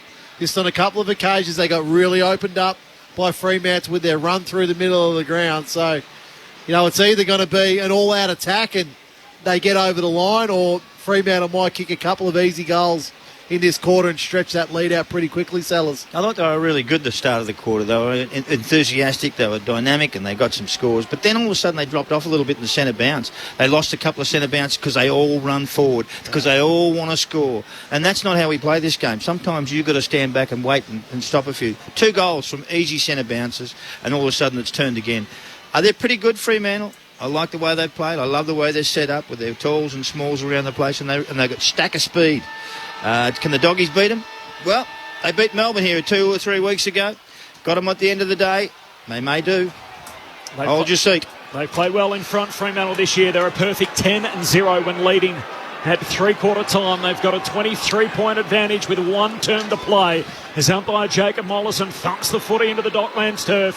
1 down by Sean Darcy, but straight to English, his opposing ruckman. Kicks the Bulldogs to centre-half forward. Sarong grabs the footy. He's tackled, taken to ground. Umpire says, you're in strife. Holding the ball, didn't make enough of an effort to get rid of it. And that's a difficult one. There's another blue going on here. Free kick for Dunkley. Bontempelli in a tangle, just trying to return the footy. Now Schultz comes in to try and tear him away from Brayshaw. So both teams' best midfielder involved in a scuffle as Dunkley puts it inside 50 and Bruce takes a contested mark out on the lead. Had Chapman to deal with in the air and on the journey, and Bruce has got it 40 out at right half forward. Well, they're doing what they're supposed to do. Get a clearance, fumble it into the forward line and try and get a score. Now, Bruce needs to kick this. He hasn't done a lot today. This is a big time for him. Just a momentum starter. Yeah, I think this one, the Dogs' last quarter, a minute in, get the crowd involved. Took until his 15th quarter back to kick a goal, Josh Bruce. Just 2 scoring shots in that time. As he rediscovered his mojo, Bruce on the set shot. Hits the post. Inside of the goal post. At a minor score, Fremantle by 22 points. 80 seconds into the final term on Grandstand AFL. Ryan looks to bring the Dockers back into play. No easy options on offer. So he plays on and drives a long kick towards Logue at half-back. English sets himself in front. Sean Darcy got there late, spills to the front. Dunkley hand pass to Treloar to Bontempelli to Libba. He jams it inside 50. Waitman underneath it. West tries to fly from the back, can't come down with a footy. Young works it back to Chapman for the Dockers. Now to Mundy in the right back pocket. Underground hand pass to Akers. That works. Kicks it up the Dock wing towards Walters, who has to spoil. He did well against Keith to see it out of play. Yeah, really disciplined there by Walters. Knew he couldn't mark it. Keith, English into vicinity. Spoil it out of bounds. Get a restart on centre wing. Game 198 for Michael Walters. Closing in on that milestone. And he's one man who's had plenty of them. David Mundy from the clearance. Hand pass away to Brayshaw. Shares it with Sarong. Kicks inside the forward 50. Logue backing back. It's out of his reach. Cordy there for the Dogs at half-back. Hand pass to Treloar. Back to Cordy. Goes back by hand to Richards. In the back pocket. Closed down by Bob. Richards going to have to kick back inboard. It's superb off his preferred left boot.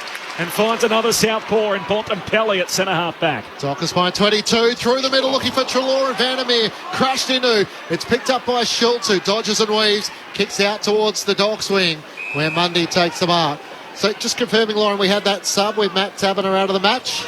Yeah, confirming that Taberner out of match. So it's a right leg injury. He's had a few problems. He had a bit of a corky on the left leg, came off with a right leg injury. Looks like a calf as well as a little bit of an ankle injury. So he's sitting at the back of the bench. Looks a bit disappointed and, yeah, kind of just looking on now. Looks like it could be a bit of a tough injury for him. Definitely in a bit of pain. Thanks, Lauren.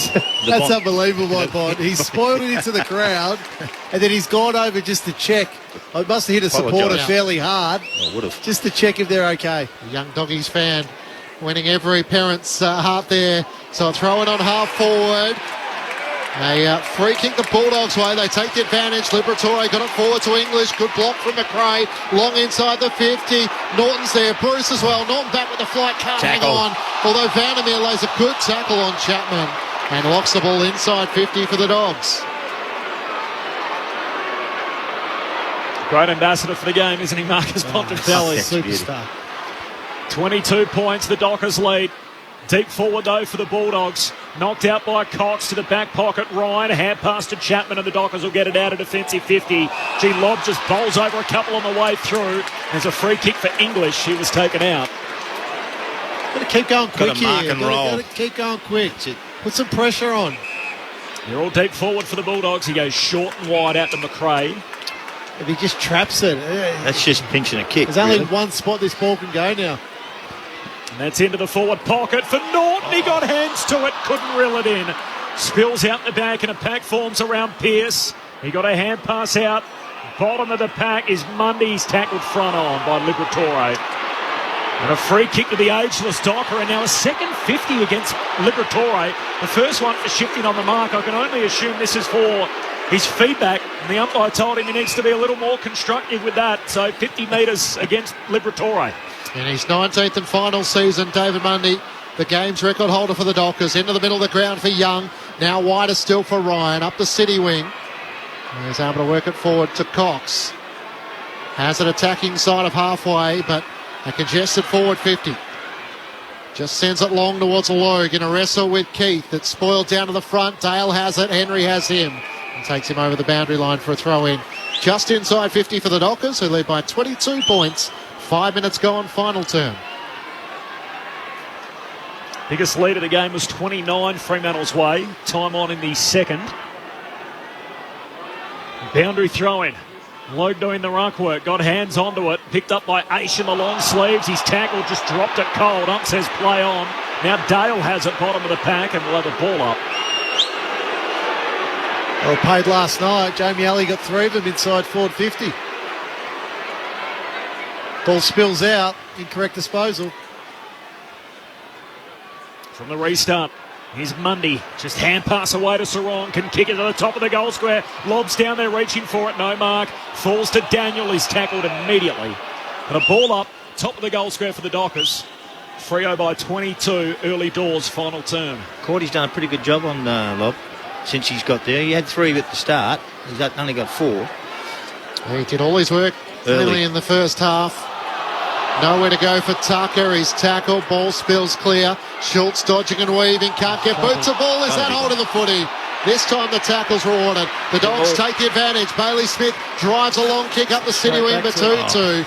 And Alex Pearce takes the mark. It was a 3-on-2.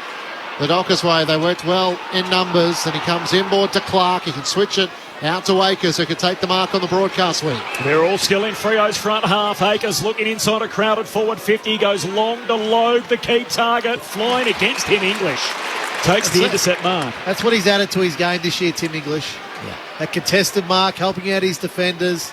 He looks strong in the air. In past years, he was easily pushed off the ball in those marking contests. Gee whiz. That's just a high bomb to centre half back. To his direct opponent. Sean Darcy over to you. Takes the mark for Fremantle. 60 metres out. He just bangs it straight back to English. To the top of the goal square. They're all down there. Richards punches it through for a rush behind. Freo by 23. Sometimes you've got to get someone around the ruckman. Someone who can run and move and then kick it long. 7 played final term on Grandstand AFL. Daniel straight down the middle. Keith takes the mark. Sort of feels like this game's been over for a while, but yet 3 or 4 goals is a pretty dangerous margin in today's footy. Wide to Richards, who takes the mark at left half back, works it up the wing. Liberatore takes the mark in front of Henry, left half back for the Dogs. Freo by 23, inboard to Smith. Takes the mark, wants to feed the hand pass to Richards, who keeps running, looks inside 50. Bruce is there, he flies, can't take the mark. At the back, Chapman gathers, McNeil gets him, can't get a hand pass away. Umpire says no prior opportunity. And a ball up 25 metres out from the Western Bulldogs goal. Teams are in for Port Adelaide Richmond. No late change. Riley Bonner and Jason Castagna, the 2 subs. Our audience in South Australia off to that game next. Sean Darcy wins the tap. Now becomes tackler as locked up on the bottom of the package. Josh Dunkley. Ball up 20 out from the Bulldogs goal. Sean Darcy again palms it down again to Dunkley. Hand pass out to Smith here. Shoots goalward across the body and Young the saving mark. Last line of defence for Freo. Feels like this crowd is waiting for a reason to get involved. Dogs trying to build any kind of momentum, and yet if Freo kick the next goal, it'll be the largest lead of the game. as Clark goes long to half-back. Henry on a climb, can't come down with the footy. Spills to Akers, races away, kicks over halfway, and Lobb takes the mark. He keeps it moving, looks inside 50. Richards upstairs, no mark. Spills down to Keith of the Bulldogs, gave it to Treloar, couldn't hang on to it. Henry for Fremantle, hand pass to Brayshaw. Sockers inside 50. Logue competes in the air. Front and centre Schultz. Hand pass to Aish. Kicks goalward for Freo, and Keith marks right on the goal line. And a goal saver for the Bulldogs. Short to Bruce, in defence, kicks long towards half-back. Awkward one for Dunkley, competing against Lobb. He did well in the end. And off hands, it's spoiled out of play for a boundary throw-in. Defended really well, Fremantle, in this quarter. We're 10 minutes in, behind each only for both teams. It's a 4-goal. They're going to need 4 goals to win. Yeah. I'm not certain they can do it. We'll see. 12 minutes. Adam Ramanaskas and Mark McClure with you. Thrown back in, English works it down to the front. Dunkley's over the footy. O'Driscoll almost ripped it clear. Now it spills to Williams. He ran into a dead end. He's holding the footy. And Tucker lays the tackle. He slipped in the process and had really nowhere to go. So Darcy Tucker has it. Out right half forward, still 70 metres out from goal. Lobs the deepest target, he puts it into that direction.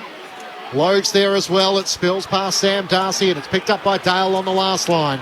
Takes a bounce out of the defensive goal square. Wants to feed the hand pass boundary side to Treloar, around Schultz, back to Dale. He gets out of the defensive 50, kicks up, and the mark's taken by McNeil at right half back. McNeil, low trajectory kick, not a good one to Ryan, who got it on his knees. Hand pass though back into Bulldogs' hands. West, he drops to his knees. He's scrapping for it with Ryan on the city wing. Eventually comes out back door the Bulldogs' way. Waitman hand pass to McNeil, gives it to Bailey Smith, takes on Clark. Hand pass to half forward. West kicks to Jamara, who takes the mark, hitting up in front of Cox. Geez, that was well done by West. And Ugle-Hagan will shoot from 30 out, virtually straight in front. And he's buggered after that, so he's on all fours. Yeah, but he battled. Riley West, he battled fantastic. hard. Yeah. He'll get no stat whatsoever for that, but just the goal would be, if he kicks it, Jamara. They've been waiting and waiting for a reason to get involved, to plug the crowd into the electrical socket. The kick misses from Jamara. He's missed 2 that way. Jeez, right in the corridor, 30 out. He's 0-3 for the night. I've got him 0-4, but... Yeah, but he missed an easy one like that down this end was out on the full. Yeah. 9-11 to 13-9. Freo by 22, still 12 played final term.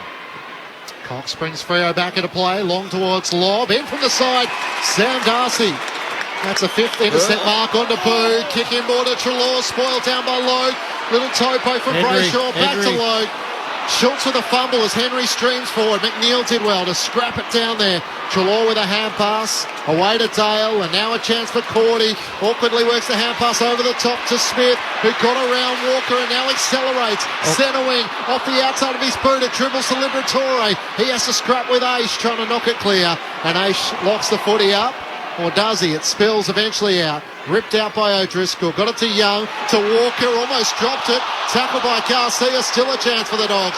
Bailey Smith slides in. Eventually Aish picks it up off the deck. Hand pass intercepted by Garcia. Run down was Dale. Good tackle from Brayshaw, no whistle, and now Cordy is dragged down, and eventually everyone could take a breath. The Dockers by 22 points. Well, we're at the halfway point of the quarter, and the Dogs have only eaten into Fremantle's lead by 1 behind. Tried by 23 at half-time. They haven't been back within 17 in the second half at all. Here's McRae from the outskirts of the stoppage. In fact, it was Dale who kicks it forward. My apologies, the All-Australian back flanker, so Freo will get it back on their back flank. And Brandon Walker to take it. Dockers by 22. Just kicks it to a contest on the wing. And Schultz takes the mark on his chest.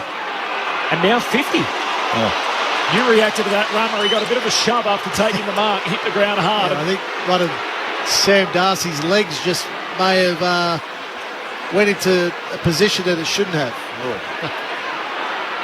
So the man on the mark will be 2 steps inside the 50, and Lockie Schultz points to the sticks at the Coventry end and says, I'm having a shot. That just slows the quarter down. They're controlling the game well. Great bang. Yeah. Another short pass. He hits up Frederick inside the forward 50, a little closer to goal. Yeah. Left half forward 40 out. You would think that someone might pick up on that. But you want to play a zone, Sellers? Yeah, I understand. That's what you cop. I know, I understand. Because there's no responsibility. I agree. I wasn't my man. It was your man. Actually, I don't mind that. I don't mind that, though. Yeah. You know what I mean? So Michael Frederick, he moves in to make it extremely tough for the Bulldogs. Frederick kicks it. He's got 3. And it's Wharfie time at Docklands. Fremantle out by 28 points. 14 played in the final term. Fremantle 14-9-93. The Bulldogs 9-11-65. I like the way they do that short pass. That little chip inside 50. I know no one ever sees it. I can't understand why. Frederick's done it a few times. They do it with Walters. They do it with them all. You know, they just chip it up, bang, little low pass in. Frederick's been really good.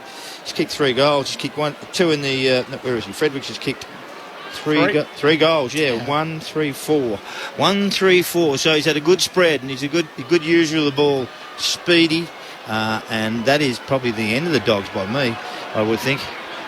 So 1 in the first, 1 in the third, 1 in the fourth. 3 for Michael Frederick. And the only goal so far in the final term through 15 minutes. Back in the middle, Sean Darcy wins down the tap. Sarong's had a great clearance game. Hand pass to Brody, links up with Mundy. Seamless for the Dockers. Inside 50 to Frederick. He might be done with yet. Hand pass to Tucker. Has to try and sidestep English. Retreats back to the top of the 50. Darcy, long towards the goal mouth. Logan Schultz in from the side. Off hands, it's through for a minor score. 29 points, the Dockers lead at the 16-minute mark of the final term. He's worked really hard today, Lockie Schultz. He's kicked the goal, but his work rate up and back. That's an equal game high at 29, the difference. As Dale goes short, got it from Treloar and then hands it back to him. He goes racing out of the defensive 50, kicks down the wing, and Ryan leaves his man to take the intercept mark. Did you see that? They all ran back. You notice that? No one goes forward. It's across the ground to O'Driscoll, who just takes a breather and then chips it back to Ryan. And the switch is on. They're going to try out the dock side. As Pearce marks in defensive 50. Some indecision, goes short and wide out to Clark. He's been very good, Clark. Yeah, they'll just take time now off the clock, the Dockers. They make the Bulldogs defend. Just take their time, restart, stoppages. Long kick down the line. Bounces off Cordy, spills to Smith, hand pass to Treloar, hand pass knocked down by Frederick, who's sweating on him. Treloar off his backside, trying to hand it out. Brody spun around 360, caught, holding the ball. Free kick, Bailey Smith. Half back for the Bulldogs. That's a bit cruel, because he's the only one who actually went for the ball. Smith back inside the defensive 50 to Sam Darcy on to Boo. A great kick off balance, but it does bounce into the lap of Ed Richards. Works it to half back, and Daniels takes the mark. He can work it around the city wing. Liberatore has space. He marks it right half back. Can poke it over the top to McNeil. He's been busy this afternoon. He's got McRae free. So Bulldogs just moving it with ease around the outer wing. Now spots up English. He marks outside 50. Runs inside. Steadies. And kicks the goal. Something late for the Dogs. Their first goal of the final term comes at the 17-minute mark. And the margin is back to 23 points. 14-10-94 to the Dogs, 10-11-71, and that's where Tim English can be his most damaging involved in the chain and able to finish the goal. Again, you start taking a little bit of risk with possession. You know, we're 7 minutes remaining in this game. It's taken There's been 18 minutes of actual playing time in this quarter for the Bulldogs really to take a risk. And you look at the quarter at the moment, it's 1 goal to apiece. So they just haven't been able to sustain any pressure in this quarter, the Bulldogs. They haven't been able to sustain any risk-taking in this quarter, the Bulldogs. So, look... You can score 4 goals in this never time. say never. No, you can do it if you really want to. But take the risk, take the chance. Yep. They've struggled to make inroads on the scoreboard on the back of all of that as English palms it down right at the feet of the ruckman. Brayshaw hands it over. As Liberatore is there for the Dogs. He gets another clearance to centre half forward through the hands of Vandermeer. Slides through to Garcia. Still with the Dogs. Hand pass to McRae. Slick hands to Liver. Tries to give it back to Garcia. He's tackled. He's held up. And guess who? It's Sandy Brayshaw getting back to help out his defence. Lays the tackle at centre half back. A ball up for the Bulldogs, 40 out from their goal. Freo by 23. 8 tackles to Brayshaw. Big. Dunkley can't break clear. He got a hand pass to Garcia eventually. The kick was smothered. McRae lays the tackle. And there's a lot of players around the footy with O'Driscoll on the very bottom of the pack. Eventually the ball to be balled up. 45 metres out from the Dogs' goal. Bruce tried to go early against Sean Darcy. He got it down to Mundy. Hand pass to Brayshaw. His kick is partially smothered. Sarong tried to come in aggressively. It spills to McRae. Standing start towards the goal mouth. Ryan getting back. He fists it through against Ugelhagen and West. And Ugelhagen landed awkwardly on his shoulder. Dockers leading by 22 points.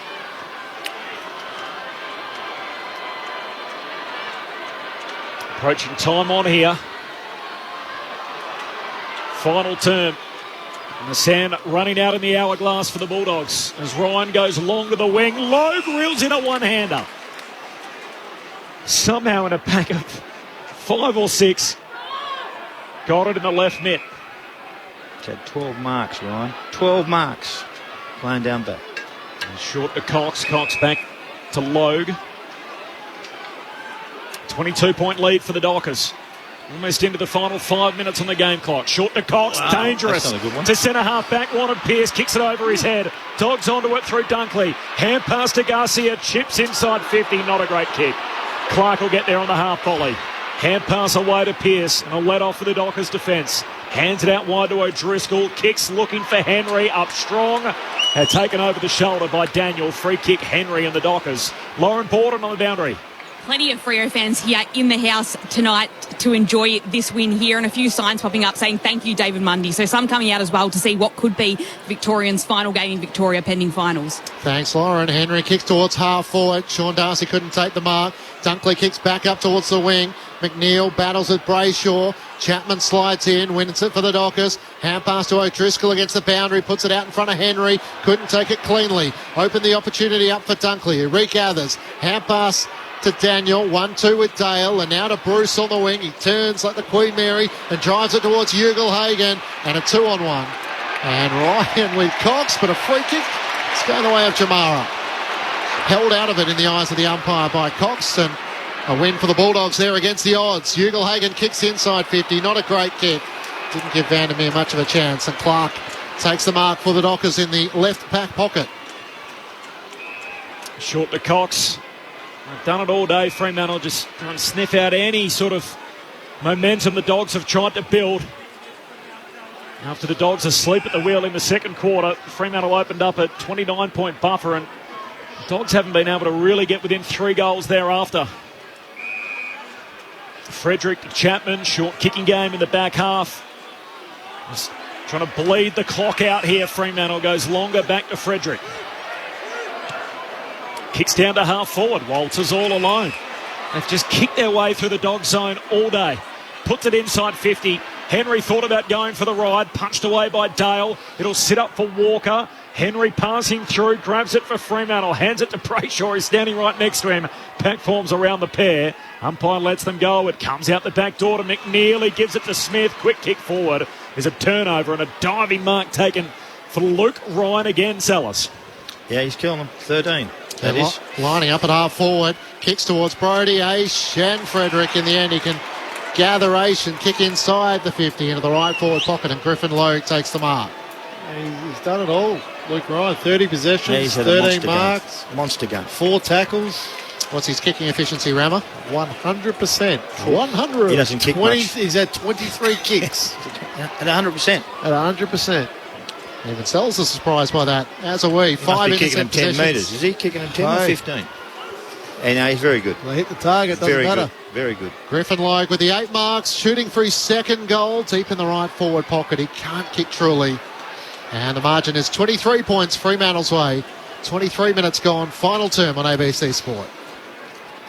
Dale plays on from the kick out and then goes short to Richards.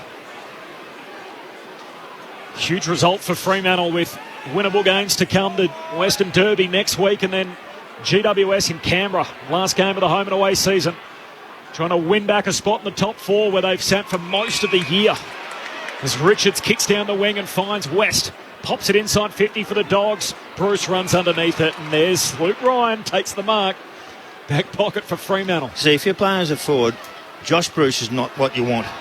He runs back first, hoping you're going to kick it over the bloke's head 100 metres, and then comes up, and seriously, he's been very, very poor. Long kick down the wing, and Sean Darcy never got off the ground, but took the mark as English went flying over the top. The Western Bulldogs, they miss another opportunity to try and get themselves in the 8. Running out of time with just 2 matches left in the season. They'll be on the outside looking in, still with St Kilda and Richmond to play. Dogs win it back off the back flank. Through the centre square they go. Liberatore, hand pass to Daniel. Goes long inside 50. Norton working from the back. Pearce knocks it away. Down to McRae. Centre half forward. Hand pass to Garcia. Gives it back to McRae. Centering kick. Norton and Waitman both down there. And the Docker wins it in Chapman. He was outnumbered 2-1. And Chapman takes the intercept mark for Freo. Into the right back pocket he goes for Luke Ryan. 9 minutes. Don't ruin your 100%. I'm going to check this one. Okay. Sends it long towards Darcy and lob. That's not a turnover as Darcy gets his hands to it, although English roved it better. Runs into Schultz, brushes one tackle, brushes a second. Throw. Brody got away with a throw as it spills out to Treloar. Drives it inside 50. Bruce and Norton there. It clears the 2. And the ever-reliable Brennan Cox is at the back. He gathers for the Dockers. Waitman put enough pressure on him. Almost turned it over. Chapman ducks the tackle of Waitman, but not Norton. And eventually it does come undone. And Norton wants to give it to Cody Waitman for his effort, and he does deserve it. Tenacious, chasing, and eventually rewarded. But that's what he's there for. That's his job. Firstly and foremost is chase, tackle, harass. Now kicking goals is the other one. 45-degree angle, 10 metres out. Waitman for his third. He pokes it through. And just takes away some of the pain for Bulldogs fans on what's been a disappointing afternoon. Back to a 17-point margin, but really, since the opening quarter, they haven't really looked all that much likely. 14-11-95 to the Dogs, 11-12-78. 26 minutes gone. Final term on ABC Sport. Well, the only player that's really taken the game on today for the Bulldogs is Ed Richards. Across half back, he's run and received. He's tried to break the lines through carry and bounce. But other than that, it's hard to find a Bulldogs player that's really attacked the game and took the game on. So disappointing afternoon. Ben in Terrelgan off the SMS. The crowd 24,130. That answers your query. And Cody Waitman, who kicked the first of the game, may well bookend the match. 17 points, Fremantle's lead. There's a free in the middle, and it's going to go the Dogs' way. Bontempelli will take it. Just backward of the centre circles. It'll be just about the last thing in the game as Bontempelli kicks it forward. But heave-ho, Freo are back in the winners list. For the first time in almost a month, they keep their top 4 aspirations alive, and the Dogs cough up another golden opportunity to move into the 8. The Purple by 17.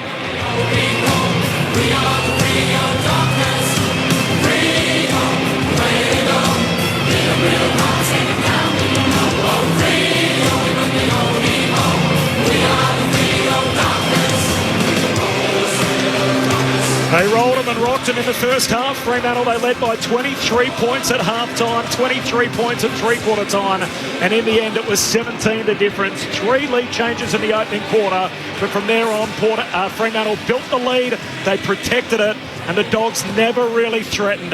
The Dockers home by 17.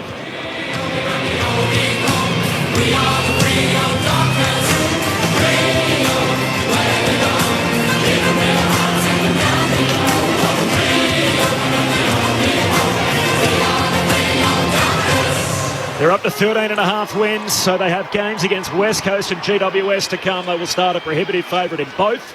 And the Bulldogs, they've been just average all season, and that's where they're at, 10-10 on the outside looking in with 2 games to play. The Dogs next up play GWS, and their last game of the season is down in Launceston against the Hawks. Mark McClure and Adam Romanascus, Fremantle home by 17 points in the twilight.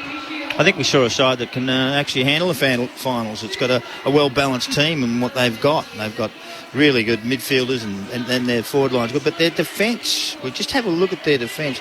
I mean, Ryan's been absolutely sensational in that area, Ryan. Just unbelievably good. And also Clark was down there. And Brayshaw is actually midfielder who plays back. He actually goes back to help the back of the field, the back line as well. Walker's there. They've got Young and they've got Pearce. Now, Pearce is a monster, 6'4", 6'5", and that is a really balanced and really good defence. They kept the Doggies down to 11 goals for the game. Their midfield's been very, very strong. Love what they do in the midfield. And then you've got the talls up forward, Tabner and Lobb. Fredericks is there sometimes to do that sort of stuff. Look, to me, and Logue, who's another one who plays up forward, they have got a good side. They should be confident in what they do coming into finals. They put themselves into the top 4 right now. They're straight into it. There's no doubt about that. If you have a look on your phone, I had a look myself. Anyway, but they're in the top 4 right now, and they want to stay there. They've got 2 more games to go. They're a real chance to win some finals around this place at this time. Not certain about the big time, but they'll win some finals. They're a very good side. The Dogs, gee whiz, they've been disappointing for mine. Really disappointing. They fumbled and stumbled, and their midfield wasn't as powerful as it was in the past. That they're too interested in getting kicks and marks and handballs instead of actually helping their teammates. There's a whole lot of issues with the Doggies on how they move the ball slowly, sideways. Over here, no mark and roll. They just don't play a finals style of football at the moment. They were outstanding last year, most of the year, and a few years ago when they won the premiership. But this year, they're no chance at all. They can't win it.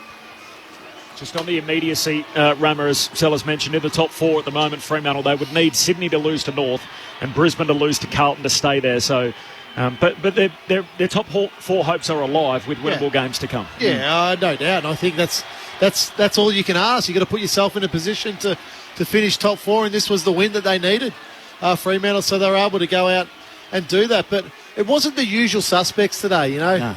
Andy Brayshaw had a good game. David Mundy had a good game. But, Luke Ryan, really strong today. Jordan Clark, a terrific game. Chapman, really good. O'Driscoll comes back from injury, really good. Rory Lobb was on fire very good. Early in the game with 4 goals. So, it was a rounded effort, a really rounded effort by the Dockers today. Overall, though, there's 2 stats that stand out for me in this game. Fremantle were allowed to kick the ball at 78%. So they just hit target after target after target around the ground today. Then the other one is uncontested possession. 228, the Bulldogs, 274 to the Dockers. So they just didn't apply that pressure to Bulldogs to force Fremantle into error, particularly through the middle of the ground. On so many occasions today did we see the ball go from Fremantle's deep in their defence or half-back line to inside their forward 50 untouched. And that's a worry. That's a worry when that happens. When, you put on the flip side last night with what Collingwood were doing to Melbourne, every disposal through the middle of the ground, Collingwood applied enormous pressure to Melbourne. Tonight, Western Bulldogs just didn't want to do it. They didn't want to do it. They didn't want to adjust their game. They didn't want to adjust out of this zone that they play across the ground, and they got their right whack in the end. There's no other way to describe it. Can they still make the 8? Yeah, they'd have to win their next 2, the Dogs, and relying on other results. So they've got winnable games as well. We're touching GWS and Hawthorn down in Tassie. Yeah, that's the Dogs. Yep. Yeah. So the Dogs have 2 they could potentially win. The concern is they're probably not playing well enough, and the evidence was there today, although against a side that's battling for top 4, and it felt like the Dockers got a bit of their confidence back, which has been lacking over recent weeks. They needed that Fremantle. 95 points, I think, is a... If Justin Longneal looks at one part of the game, I think the 95 points will be what pleases him most, because it shows they can score. 25 scoring shots scored, which has been nowhere near that number over the recent month. Is the Doggies' defence in good shape? No, it's not. And the midfield don't help. No, they just let it go by. It all runs past them, and they're done. They don't go and chase back. Bit of a roar for the travelling fans that have made the trip. I saw a sign too which said, "We love you, Mundy. Please don't be Dundee," which was see you on Sunday. A little bit clever. I'm not sure the rhyming works as well there as what they thought on paper. 17 point. I love what amuses you, Corbin. 17-point win for Freo. Lauren Borden is in the winners' rooms. What are you seeing, Loz? And it is David Mundy that led the TV, and he's been the first one to start the circle. All the players are mobbing around him. They're pretty quick to get in the circle here. Tadman's got his jacket on after being subbed out in the third quarter. A very quick slide to get into the huddle. Here they go. Freo, way to go! Everyone wants it now, move on, Freo! We are the Freo Dockers, go! Freo, way to go! Everyone wants it now, move on, Freo! We are the Freo Dockers, Thanks, Loz. I reckon we'll get some reaction too. We're still on air for another 6 minutes and then we're off to the night game, so splitting in different directions. St Kilda and Geelong for much of the network. There are a couple of late changes. Blitzarves and Segler out of the 22 for Geelong. Interestingly, Segler is still the sub at almost over 2 metres tall. Tui and Menegola come into the starting lineup for for Geelong. Zach Jones is the Medi sub for St Kilda, and there's no late change in Adelaide. Riley Bonner for Port Adelaide and Jason Castagna for Richmond are the Medi sub. So the Saints and the Tigers, can they take their opportunities tonight? Obviously the Western Bulldogs failing to do so. If St Kilda win and Richmond win, the Dogs, they're going to be 2 games out with 2 to play. So not only do they need a win, they need other results to go their way and make up percentage. So it's a huge miss. Are they going to fall in? Is there a point to falling in? Or is it a point to actually rebuilding or changing your style? Yeah, it's been a season that they've never been able to create any momentum right from the jump. They've chased the season all year. Yep. And when you're doing that, when you're fighting against the season, it's just it's very tricky to get momentum, and they just haven't had it. I loved Fremantle 6 weeks ago. I thought they were looking as good as any team in the competition. They've obviously been able to arrest a little bit of a slide in recent weeks. It's just this first win in 4 weeks, obviously with a draw chucked in there. Can they do damage? Are you a believer that they can make some noise in September? I totally agree. They can. They played in the grand final last year, the Doggies. They're not in that form at the moment, let me assure you. But let me tell you, they're still a damn pretty good side. They've been hanging around the 8. They've been playing pretty well for a while. And they actually kicked their pants today. Away ground, not at their home ground where they play in Perth. So there's a couple of little things there that are good. But what I saw was the speed of some of the youth, the tall forwards that are hard to handle. Their midfield, and Darcy in the ruck's a ripper. He's a beauty, and their defence is solid. So you've got 3 things there that actually stand up pretty well in finals, and that's what you need. I think they're an interesting proposition They are. in final, because I think Justin Longmuir has built the game for finals rather than for regular season. So it's almost like, let's get the wins to qualify, but then our style's going to stand up in a final series. So it'd be fascinating to see a young team, if they're mature enough, in a final to be able to execute. So 11th last year, 10 wins. All of a sudden, they're probably 1 win away from being absolutely locked in, although a couple of results might almost sort that out tonight. But, yeah, they're a fascinating watch because they've got to get their confidence up. And they beat Melbourne, and they've beaten most of the other teams around the place. They'll be confident in themselves, and that little chippy-passy thing that they do all the time, like they get space and they get in their own and they lead up and they go bang, it works. Yeah. It works for them. I know. I mean, interestingly for Fremantle, they've lost games at home. So ordinarily we say they bank all these wins and you just got to pick a couple away. Their signature wins have been away from home. They beat Geelong in Geelong. Geelong was a ripper. They beat St Kilda here. They beat the Western Bulldogs here. They beat Melbourne at the G. So they beat Essendon early in the year here by a big margin, which really sort of announced themselves as a thing in the competition. How close did you get to them? Remember? 12 goals. No, I'm not sure. I don't know. I'm not sure. But yeah, so they've travelled well, Fremantle, and if they don't make it in the top 4, they're going to. They're not going to finish top 2, so they're at least going to be on the road at some time in the final series. And top 4 obviously gives them the double chance the way the system is set up. We're hoping to get back into the Fremantle rooms and hopefully get some reaction. The Dockers with 2 games to come, the West Coast Eagles and then the Giants in Canberra in the final week. Interestingly, the way the fixture works, and I know there's quirks and weird stuff that happens all the time, but obviously there's 23 rounds and 11 home games for each of the Dockers and the Eagles. So there's 1 week of the year where there's no games in Perth. That round this year is round 23. So next week we'll have the Western Derby. It'll be the last game in Perth of the season, barring obviously a Fremantle final at some stage. And then both teams hit the road in the last week before the final series, which is an odd way to do it rather than scheduling that game around the buys, which is what usually happens. Are you expecting the fixture to be fair in some... Well, I would have thought if there's one team that possibly wouldn't have both sides on the road in the last round, why would you have the two WA teams travelling? I think Fremantle should definitely be playing at home. Well, they didn't round probably. 23. Actually, you can't judge the ladder. You can't judge the ladder before the season.